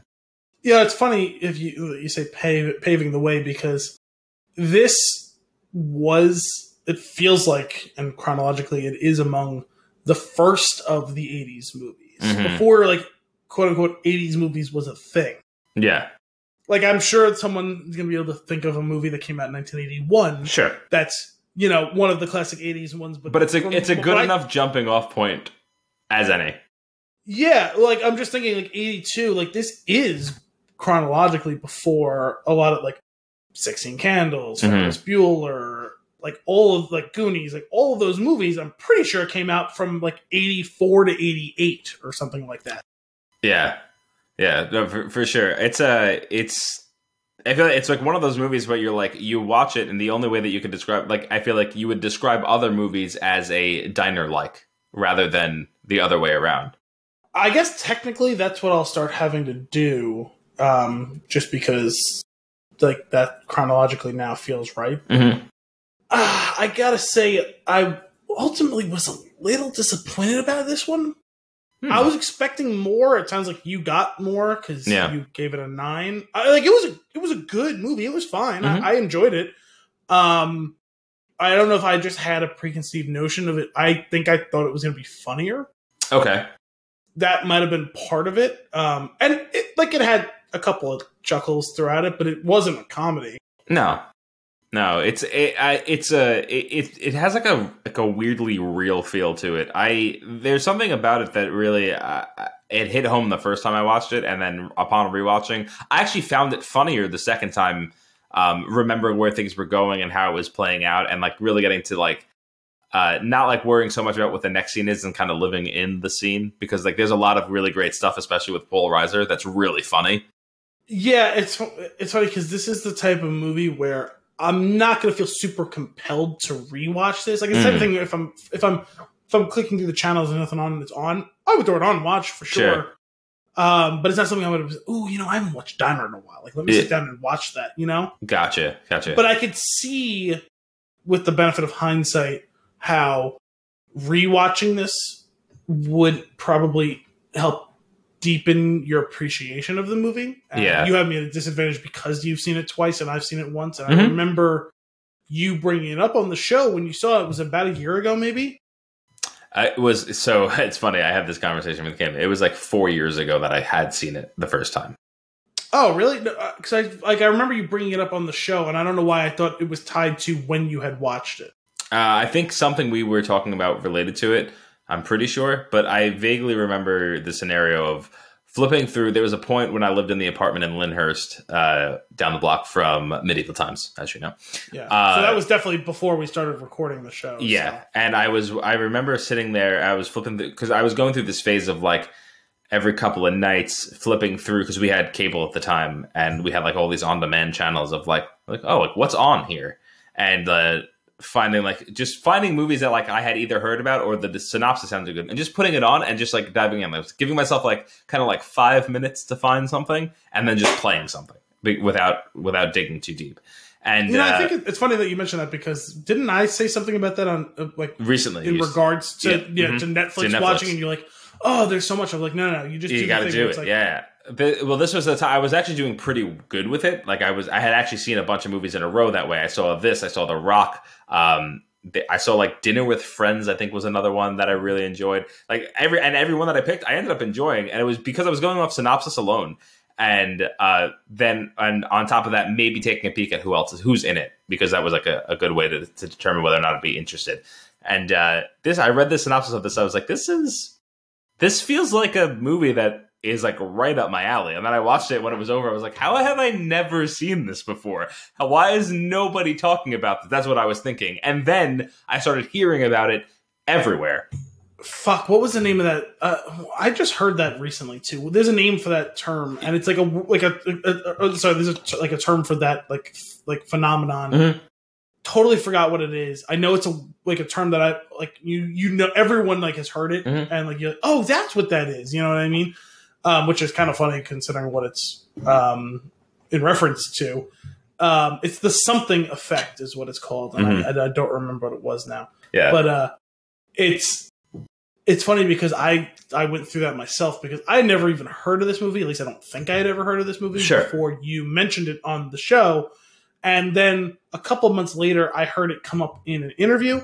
And then a few months later, I heard it on an armchair. Yeah. And again, in reference of is it like a kind of like a seminal movie at it, like in its time, that it kind of spawned off a lot of movies after it. And I was like, huh, okay. So I was intrigued to watch it for no other reason than that. Mm-hmm.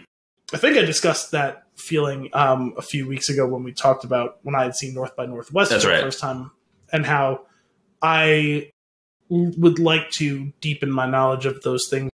I'll say quote unquote classic movies in the sense that a lot of movies after them are drawing inspiration from those movies. Right. And so I'm curious to see how my feeling for that and this movie grows as I then encounter or re-encounter other movies. It's like, oh yeah, I could see how like Diner might have contributed to that. Yeah. Yeah. It's there's definitely something there that like feeds a lot of what came after. And I do think that what's special, like the movie takes place, I'm pretty sure, like over the course of 4 or 5 days. I believe it starts on like Christmas Eve and ends on New Year's Day. Yeah, something like that. I was saying, like, like it was at least a week or two, something like that. Yeah. So maybe a week. Yeah, that's that which was cool because I didn't piece that together like the first time. Like these are things that I was paying a little bit closer attention to, and like especially upon like thinking about it after watching it. I was like, when the movie ended, I was like, how long was that? Like in movie time, and then realizing like. It's a snapshot, right? It's a snapshot of all of these people at a turning point. And it's like I think there's something really cool because nothing, I mean, I would say arguably nothing happens because characters are given an opportunity to pivot, but you're just seeing a snapshot. You know that as in life, like you'll have a chance to pivot multiple times. It's like, are they going to take it? Like we're mostly concerned with like our main character who is kind of going down a bad path of gambling and getting in too deep, and he's given an out, but he's also given an main character. I want to say yes, and the reason why is I feel like the majority of the storyline focuses on him. He maybe not main character might not be the best way, but he's like the anchor. It's funny because whenever I felt like I had a good handle as to who the main character was, I ended up being wrong, or at least feeling like I was wrong. And yet it never truly feels like an ensemble either. Sure. It is odd in that way, for sure. There's a lot of times where, like, I think of something like, I think you would generally say that Jason Biggs was the main character of American Pie, but it's an ensemble, right? Mm-hmm. Because it's about the 4 or 5 of them, I guess, technically. And the majority of the movie, they're all together. I mean, like, we get little scenes with one of them on their own or with, with other people or whatever. But most of the movie, it's all of them or most of them together, right? Yeah, I agree with you there, but I will say that it's almost more clear-cut in an American Pie that Jason Biggs is the main character, whereas in this one, it's a little bit more confusing. I will say, I think the movie opens and closes with... Why can't I remember it? Boogie? But does it? I guess it definitely opens. I'm not certain about closes. Oh well, it closes with all of them. It's actually a snapshot of all of them, which is actually pretty cool. It's a cool closer. But basically, he's the example that I'm going to give of like he's given a pass and he has a way out of the poor choices that he's making at the end of the movie. However, if you really think about it, he's been given the pass numerous times throughout the movie. So it's like, it's not clear cut that this is where he turns around. This is just a snapshot, like I said, of like these characters. Like they build up enough about them where you like kind of understand each one of them. You get enough of an understanding of their background and who they are and how they are and their interests and what they like and like and what they do. But where they go, you don't really know. And that's not what it's about. I feel like it's just a picture, which I think is a really cool way of doing a movie. And it's like, it would be so easy to do wrong, I feel like, because normally if that were to happen, you'd be like, nothing happened in that movie. But in this case, it's like, nothing happened and so much happened. Which is so weird. And on the topic of, well, it was funny because... not knowing this movie even existed, I was like, well, okay, so like I know I've heard some people mention this, like, oh, like this was an important movie, and okay, fine. But man, I must have heard about it if it had a lot of famous people, and it couldn't have had a lot of famous people. Kevin Bacon, Mickey Rourke, Daniel Stern. I was like, oh wow, I know a lot of these people. What's Steve Guttenberg? It's a name I know. Wait, I believe that in most of the recent stuff where this has come up again in interviews, they refer to him as the Goot, which I think is pretty great. Oh wow!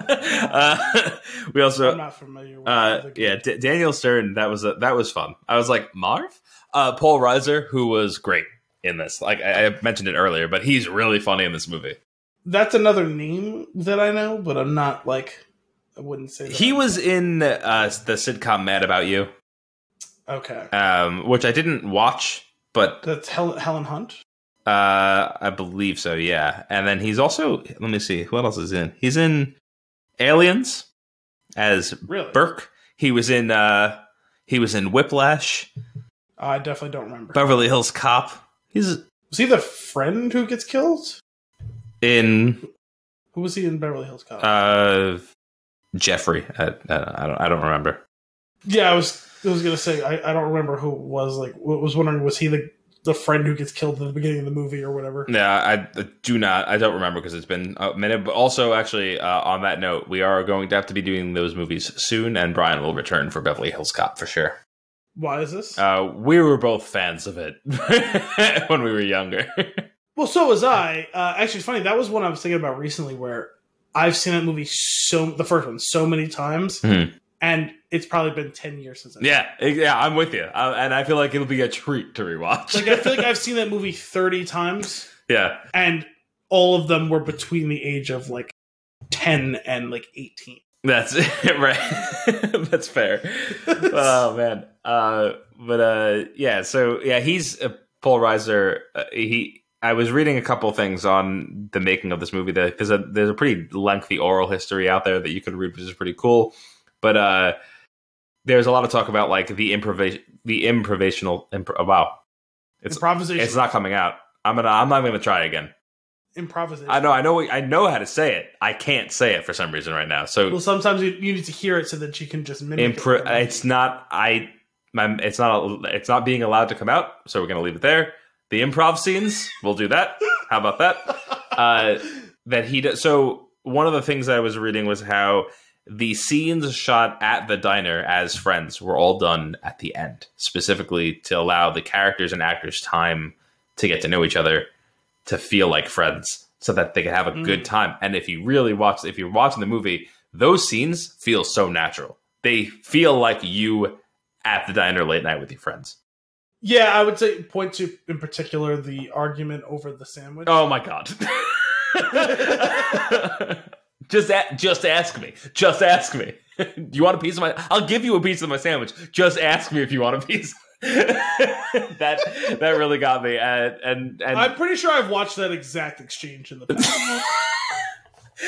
that leads into Modell following Eddie outside and the whole dance around driving him home. He does exactly so good. Again. It's so good. But they are good friends. And like he's gonna like obviously take him. It's just a really funny thing. It's an irritating. Wonders how they're friends. Right. Was Modell the one? Which was the one? No, sorry, I guess it wasn't him. One of these guys. Was it Steve Guttenberg? No, maybe not. I don't. I'm forgetting now who was who because I did watch this. One of the guys, it seemed like they were being set up to being one of the main characters of the movie, and he's only in the diner scene. Only in the diner scenes. Like he barely has any impact on the actual movie. I'm not sure which guy you're talking about. I'm forgetting because I just don't remember the name. Like I'm looking at the names, but I don't remember.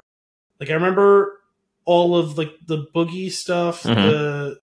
I guess I should be able to. It's like my process. You remember Eddie? Eddie's the one that's getting married with the quiz. Okay, yeah.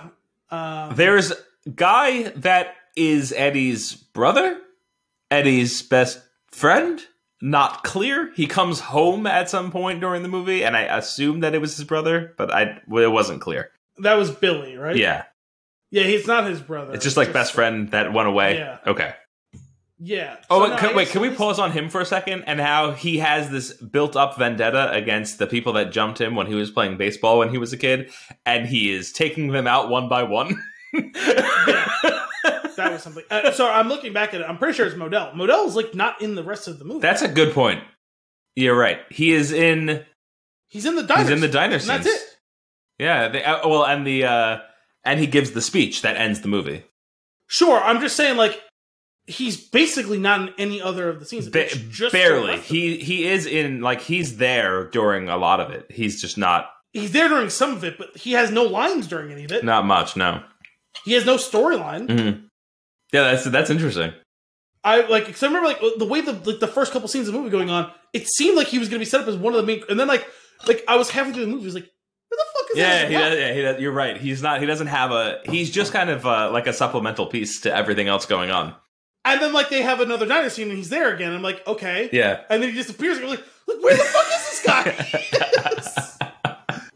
I was like, is this gonna be one of those things where like he comes up at the end and like he like shoots someone or he gets shot or something like that? Like that's what like they all rally around or something like that. Mm-hmm.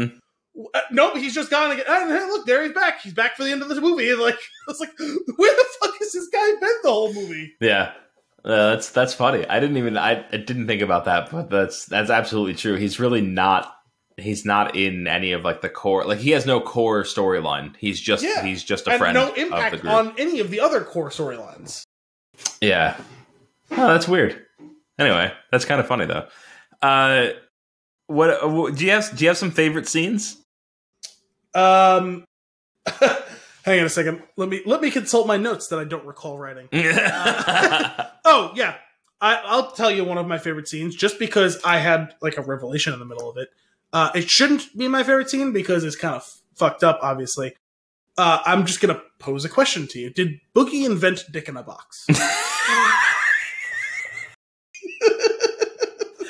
Oh man, that is a funny scene in the context of the movie and the ridiculousness of their antics. Yes. It's a horrible concept. Yes. Also, yes. The worst part about this is that he convinces her it was an accident. That's the worst part about the scene. First, convinces her it's an accident. Second, spins it into it's actually a compliment. Right. Which then negates the whole accidental thing. Sure. No, now that I've softened this... I've softened this... Not really. where you're not mad at me anymore, I'm just going to erase that whole thing and just be like, oh yeah, no, my dick got hard because you're hot. Yeah. Oh, man. And I needed to do something about that, and it's specifically you grab it through the pop. Right. But as I'm watching it, I'm like, this is dick in a box. And also, like, a bunch of different porn. But also, like, step one, he cut a hole in the box. And step two, he put his dick in that box. Yeah. Step three, she opened the box. So, I'm like, oh my god, this is easily 20 years, 25 years before Dick in a Box was the thing. It's a good chance they were watching the movie when they came up with it. Well, when you consider that it apparently was an important and formational movie for a lot of people, I wonder whether, one of the Lonely Island or Justin Timberlake had watched this movie and got that idea and made Dick in a Box out of it. Definitely see Andy Samberg getting there, making that leap. Yeah, well, so like that whole thing obviously was, fucked up, but very funny within the context of it. But the funniest part about it is they're all in the movie, sitting around and behind him watching. Well, yeah, because there's this concept that where Fenwick is meant to ensure that these bets are legit. So it reminded me of. Did you ever see Quiet Man with John Wayne? With John Wayne? Yes, the Quiet. No. Okay. So it reminded me of a fucked up version of a character in that movie because he plays this famous American boxer who moves back to Ireland, his, homeland, and he is taken with this woman. He wants to marry her, but there they have to have a very traditional courtship, which, you have to petition the family in order to go on a date, typically a father. In this case, her parents are dead and she only has an older brother who's the man of the house. And they arrange to have a chaperone, an actual chaperone who goes on the date with them to make sure nothing untowards happens. And he's one of the funniest characters in the movie. You're probably the funniest character in the movie. The guy who's the chaperone is this old, drunk Irish dude. And it reminded me of that, where it's like, he has to go on the date with them. Right. In this case, to ensure the happens. Ah, there's your twist. Yeah. That's funny. I have a couple here that I listed. One was obviously the roast beef / ride home scene really was perfect. That one is very funny to me. I have the popcorn scene. Potentially my favorite scene, because I actually almost spit my drink out. I found this so funny in the moment. It's a little bit darker and sadder when you really think about it. But Fenwick and Boogie are driving, and Boogie sees the girl on the horse, and he pulls over and he tries to talk to her. And he talks to her, and she gives it. I forget what she says. She basically blows him off, which made sense in the concept, and then in the context. And then he turns to Fenwick and he says something, and he's like about what she just said, and he's not listening. He just goes, "You ever think something else is going on and we just don't know it?" And I was just like, the way that he said it, like, it was just like he was having this existential crisis in that moment. He wasn't even in the scene. He was just somewhere else entirely. And that line is so funny to me, the way that he delivers it. And then Boogie, he's not even shook, at all by it. And he just gets in the car and they drive away. And he doesn't even acknowledge it. It's just so dark. I was like, if this is this character, everything that he does is a cry for help, that was an actual cry. Hey, bud, can you talk me down off the ledge here? Yeah. And he's just all up in his own bullshit right now. So that, like I said, funny, but also sad. And then the other one that cracked me up is when, is it Elise? Basically, Eddie's fiance, who we never see her face. I had a note about that too, because I was like, okay, are they just at first I just thought it was kind of they don't, it doesn't really matter, or we're not going to show her yet. And then it's we're getting more scenes where she's a part of it. She even ends up on screen, and I'm like, it's her back though.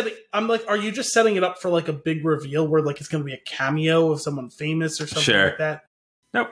And they never show you her fucking face, and I'm like, are you serious? What's the point of this? Yeah, that was a little weird, but it did lead to a great scene where she's in the room taking the quiz. The quiz is over, and he walks out, closes the door, and he just very calmly goes, "The wedding is off," and he walks. I think my favorite part of that scene is when they all get super excited that, "Oh, I know this," and they say the answer, and he goes, "I'm disqualifying the question." She goes, "But I knew that one." Yeah. Oh man, the whole concept of this guy, she has to pass a quiz or the wedding is off, and nobody seems to have a problem with it, including her or her family or his family. Her father contributed questions to the quiz.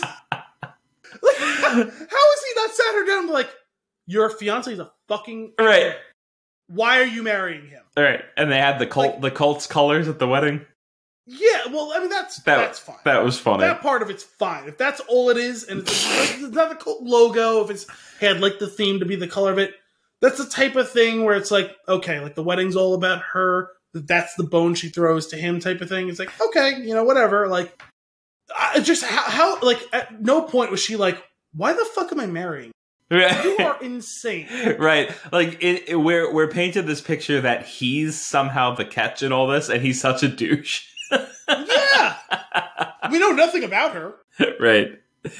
Oh man, we don't even know what she looks like. That was funny though. The way that line is delivered though, of the wedding is off. It really cracked me up. Which then led us into a musical number, which was also fun, which I wasn't seeing happening. But was that the one where they're dancing to Shout, or was that earlier in the movie? What was the musical number? Shout was in the beginning of the movie when we're panning through. When Eddie's at the bar with his friend that came in from town that is not his brother, but I thought was his brother the whole time. And then he gets up on the stage and he's getting mad at the musicians because they're not picking up the beat just right. Which I'm pretty sure is the premise for Whiplash. But by the way, is that what strip clubs looked like in 1959? I don't know. It was uncomfortable, but I also like that they went to get burgers with her afterwards. because and also that they let him dance on the stage without throwing him off. That they let him get on the stage. He played actually, it had. I was just watching it not that long ago, and it's great because I just got Marty McFly, but it kind of felt a little bit like the end of what's it called when he's playing at the prom or whatever, when he jumps up and he just starts playing like crazy and all that. But I was just like, man, well, this is what strip clubs back then were like, because no, thank you. I'm not a big fan of strip clubs in present day, but I'm also not a big fan of what was going on there. Right. Sorry, I have to circle back to that. Every time the Back to the Future comes up, and that scene in particular, all I can think about is John Mulaney's breakdown of Back to the Future, of how it was pitched. I don't think I've heard that. Oh, you should do yourself a favor and look that up. But there's also the scene where they're a part of his stand-up where he's talking about Johnny Be Good and how we're going to have it like Marty wrote the song basically because he's going to play it there. And he's like, yeah, that's right. We're taking that away from them too. That's how he pitches it.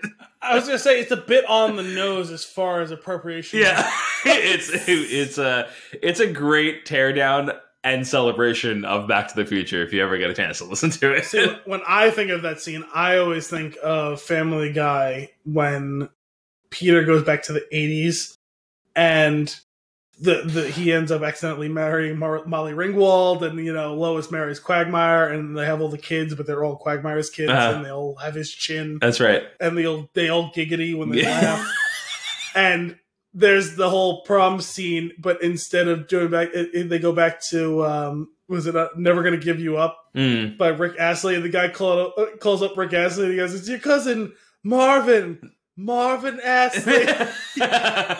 You know that generic 80s synth sound? Listen to this. He puts the phone up to them playing. He's got the guitar as he's playing fucking Oh my God. Never Gonna Give You Up. Oh God, it's so funny. I will have to. I'll find that John Mulaney thing for you after this. It's quite good. The other thing that I had in here, which now in the moment when I wrote it down, I thought it was very good. Now I can't really remember it, but Modell's speech at the end during the wedding it ends up being really good, and it's very heartfelt, and it shows you that he is a member of this group, even if he's not having his own story at any point during the rest of the movie, which we've established here today. It reminds me of that. Well, you watched all of it with me, right? With Bob and Dave on Netflix. It reminds me of the skit they do about the death of the fifth mythical Beatle, and all the material that everyone loved him for, and how much they were going to miss him, even though they didn't know he existed. And like that's how I feel like about him. It's like, no, I am a best friend. I definitely exist. Like I am clearly a part of this group, because like how else would I be able to tell this speech where I know all these deep important things about this group? You know what I mean? It reminds me of that friend that every group of friends had. For us, it was Robbie Willis. There was just a point in high school where all of a sudden he was just a part of our group.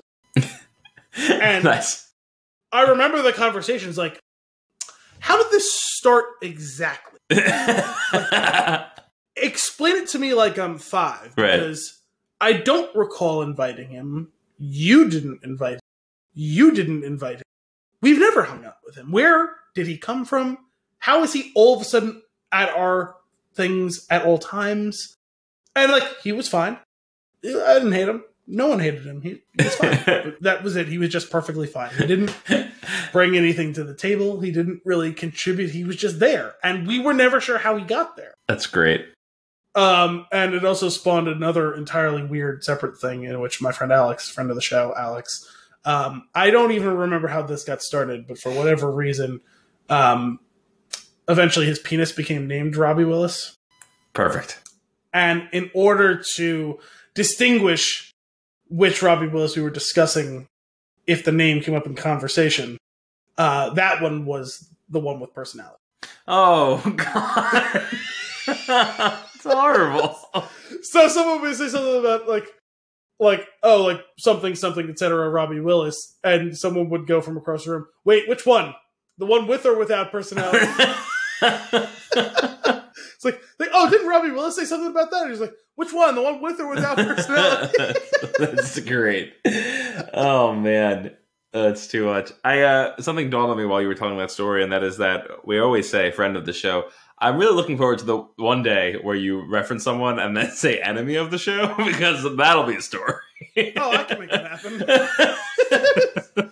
I'll work on that. I can find an enemy. Next time I'm telling a story, one of these days I'm telling a story. So we went through some of our favorite moments. Do you have any more on that list? Oh yeah, sorry. The scene when Billy comes up Eddie and then they go down and he wants breakfast. Yep. And the whole thing with the mom. Now, okay, counterpoint. I don't know who that woman is, but it's not his mom.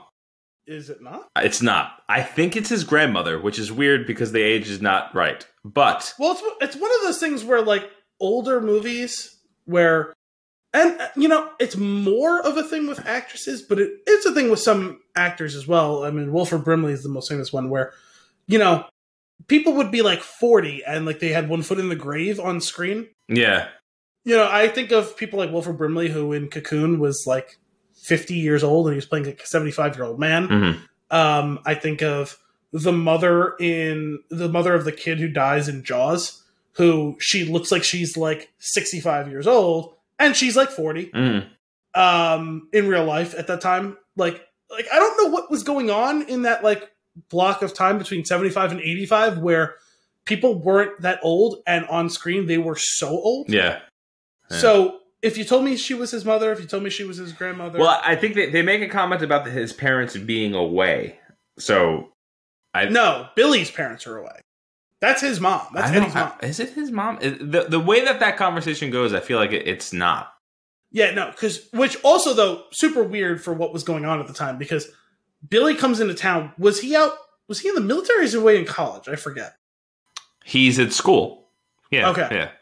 I don't know why the whole vibe almost felt like military, like where it's like, oh, we don't know if we'll ever be able to see him, you know, type of thing. You know what I mean?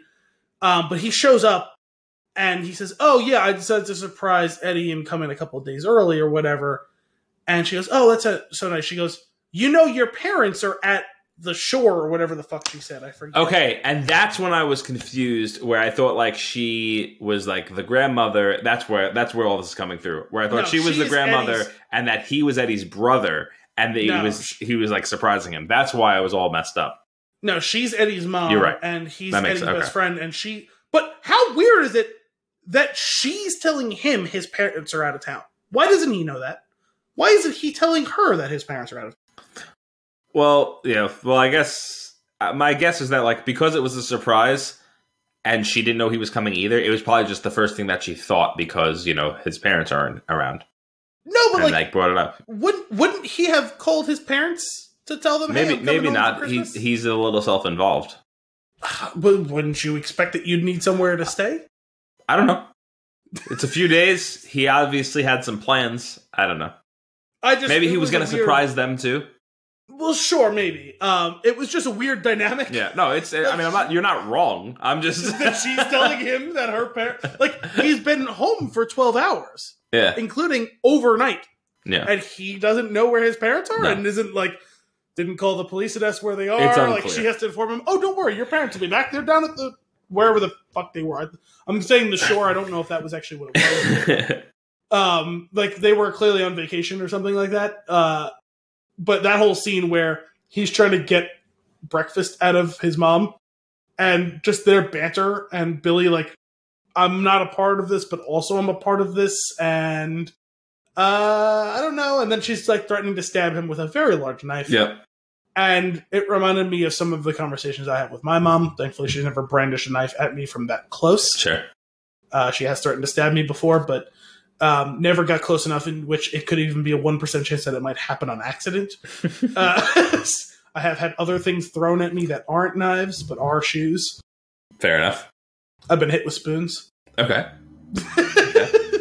I do like the way that scene unfolds to the point of she's just letting her son have, like, she's like so mad at him and like reaming him out, and eventually gives in for whatever reason and makes him a sandwich. But then goes to his friend and is like, would you like anything, dear? Which, reminds me, then, you flip the switch and now it's every time you were at your friend's house. Yeah. Where it's like, you know, your friend's mom is like bending over backwards to give you something. It's like, I really don't want something like that. Sandwich that you want to make for me with love, you could just give it to your son. Yeah. I'll take the sandwich and then I'll give it to him. That's right.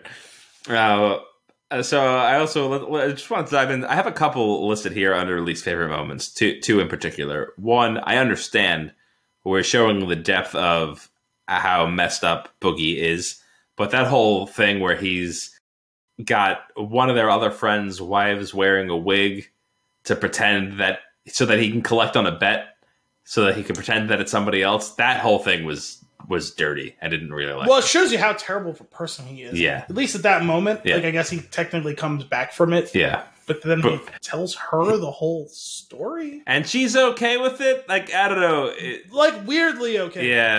Yeah. She's like, you think I'm pretty? Like it's like, okay, you missed the entire thing where he's horrible. You missed the entire thing where you're both horrible because you're going to cheat on your husband with one of his best friends, right? And deep breath, he's cheating on his best friend's wife, and deep breath, he was gonna have him watch. Yeah. Well, no, he didn't know he was there. That is there, at least that. Well, he was gonna have someone watch. He knew Fenwick was there. Yeah, Fenwick is supposed to validate. Speaking of Fenwick, that's the other thing that I have was on him. He's a sad story too. The whole, like, he's an alcoholic. He's got very big issues with his family, his father in particular, and what the trust fund has done to him, and his brother. And there's this line that he keeps saying. The way that he phrased it is like looking for a smile, or that was a good smile. And that is just some language that doesn't hold up. And for whatever reason, when he would say it, it was super jarring. Just his whole, like, Kevin Bacon's a decent actor, and maybe he wasn't a decent actor back then, but that was a really weird performance. It was very weird character, but that was not a good performance. Yeah. It was like over the top, and but not in any remotely good way. Well, like, half the scenes he's like doing a bit, like he's doing a voice. Yeah. It wasn't even like, you know, sometimes when you watch like older movies and like they're doing like the old timey like 1920s, you know, hey, you know, here's looking at you, kid, like that whole thing. Like, he's not even doing that, and also it's like about to be 1960, which that wasn't even really a thing back then. Like, at that point, like, they had already moved out of that whole like fast talking 1920s bullshit. Mm-hmm.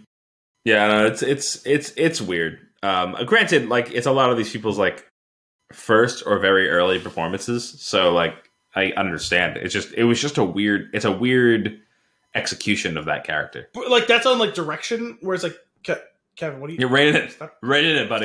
Stop doing whatever that fucking voice is. Yeah. And then, like, the finding out that he's actually like pretty smart and he's like answering all the debate questions. That was actually a funny scene. But then it takes a step back though when he does that really weird laugh, because it's just not fitting with the character and face that I'm seeing. It didn't make any sense. And scene. Like, it's not fitting any of it. Yeah. It's a little odd. It's jarring. I will say the whole blow up scene in the manger was something. Yeah.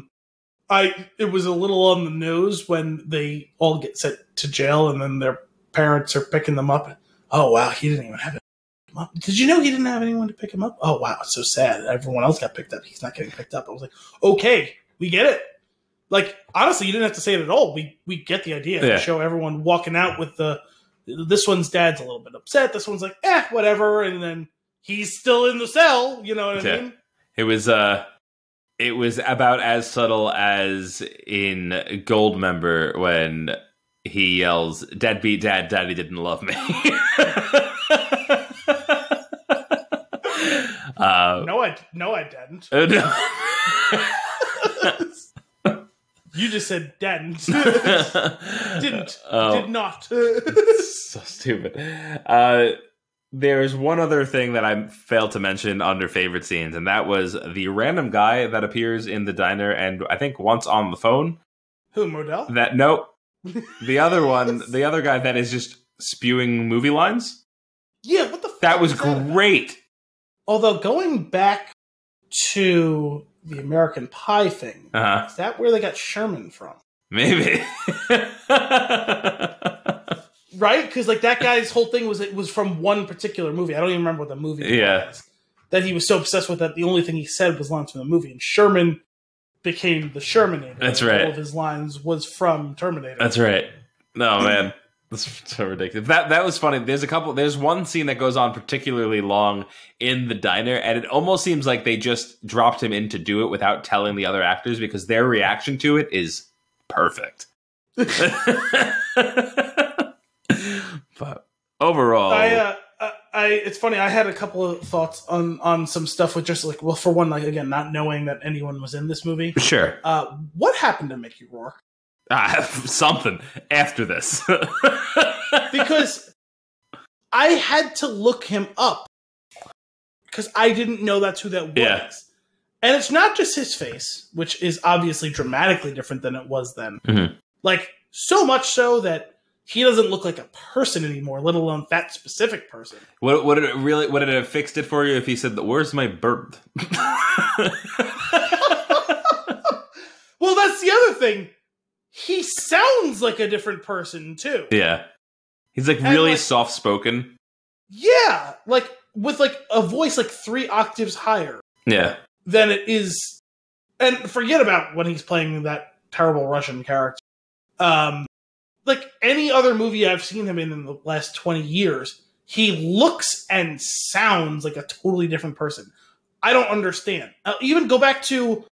Was it The Rainmaker? Was that the one with the Grisham book that became a movie with DeVito and Matt Damon? Mm-hmm. And he plays their boss at the beginning of the movie, and he pops up at the end of the movie or whatever. Okay. That's in 1997, and he's already a completely different looking and sounding person is in this. I'd have to look back and find something else along the timeline. I don't know what he was in between 82 and 97. Mm-hmm. Nothing that I've seen.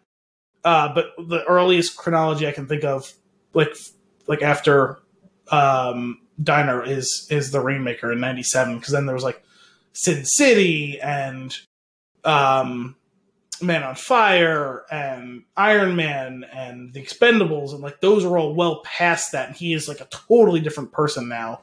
Right. Let's see if I could pull up what else in between. And I had heard that he used to be a good actor too, and he was good in this movie. Yeah, very good.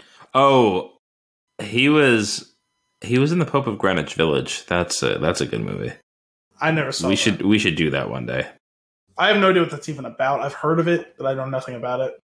Man, he looks so different in like everything. Every movie to movie, he looks bizarre. Like he's totally and completely unrecognizable. Yeah. That's wild. Huh. Yeah, I don't know what that's about. The other one that I just found generally funny was I had no idea Daniel Stern was in this. I had no idea that he was even an actor back then. Yeah. Like, because this is, 8 years before Home Alone? Yeah. And he looked pretty substantially different. Now, he just looks like he's gone through normal aging process, unlike Mickey Rourke. It doesn't make much sense for, like, the leap from this movie to Home Alone. Because it seems like he is just a small child in this movie. Yeah, and he is a man in Home Alone. He's married for several years. Yeah, that was that too, which was shocking. But he does. He looks youthful in comparison even to Home Alone. He didn't look like he's super old in Home Alone, but he just looks like a guy. Mm-hmm. Yeah. He also, turns down the shtick in this too. Sure. Harry.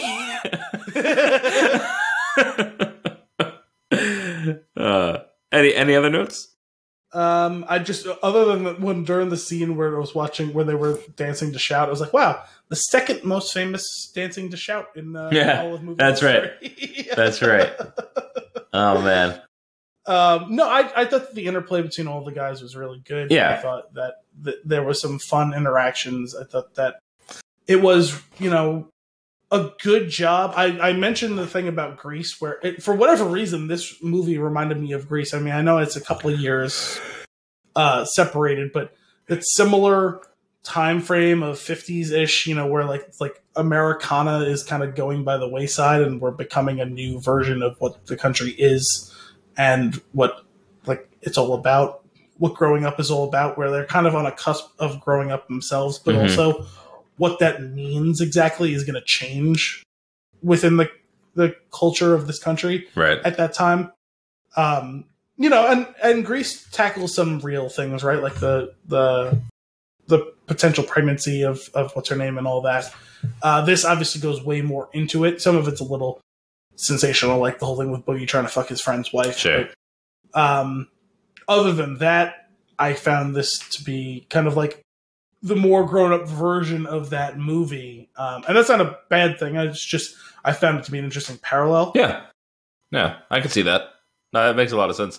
I will say for me, it's anytime a movie can capture that feeling that you have of being with your friends, or like really like a, not to say really again, but like a real feeling, or like a real example that like you could like, yeah, like I could totally relate to this moment or this thing. It's just, that's why I kept calling it a snapshot. Like that's what this movie did and had in spades. Like the entire movie is a snapshot, but within that it would do like these like perfectly curated like stills of a moment that you've had, or a moment that you could feel like you've had. And I think they do it in a really great way. And it's something special because it doesn't feel like it's trying to do much more than that, which I think is kind of cool. It's not trying to be anything in particular. It's just trying to capture something. There's a certain element of timelessness, right? Because where it's like, okay, yeah, that is very close parallel to what I went through, what you went through, despite the fact that it's, 20 years separation of time of like when that was made versus when I was doing it or whatever. And furthermore, another 20 years back to when it's actually happening. Which is like just unearthing a timelessness of human interaction and friendship, which is interesting too. Yeah. I had one other note. Yeah.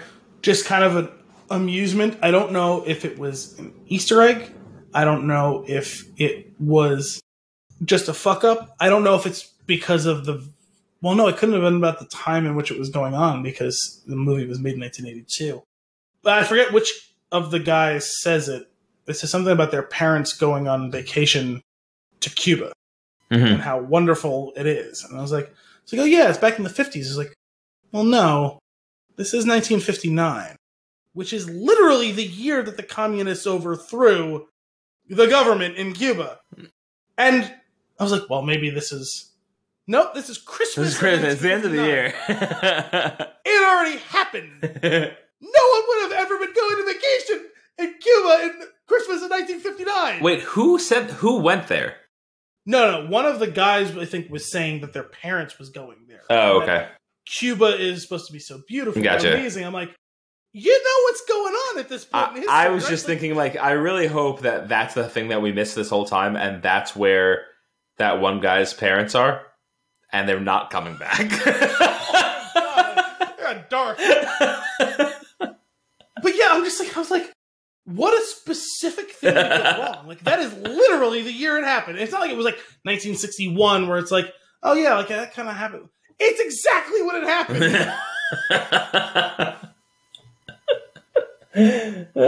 That's funny. And with the benefit of, 20 years of hindsight when they're making the movie, like to not get that. Sure. That's pretty silly. But, cool, man. Well, thanks for doing this one. This one was for me, so I appreciate it. That's cool. There's a bit. I'm a big fan, and I'm looking forward to my next watch. Anything else before we wrap up here? No, I think that's it. Well, then that's all for this week's episode of Flix in a Six. We hope you enjoyed it. As always, if you have a movie for us to review or nuggets for us to discuss, you can send those requests to flixinasix@thespintune.com or tweet us at thespintune. Tune in next week for more movie and beer goodness. Until then, I'm Anthony Costanzo. I'm Al Beals. Thanks for coming out.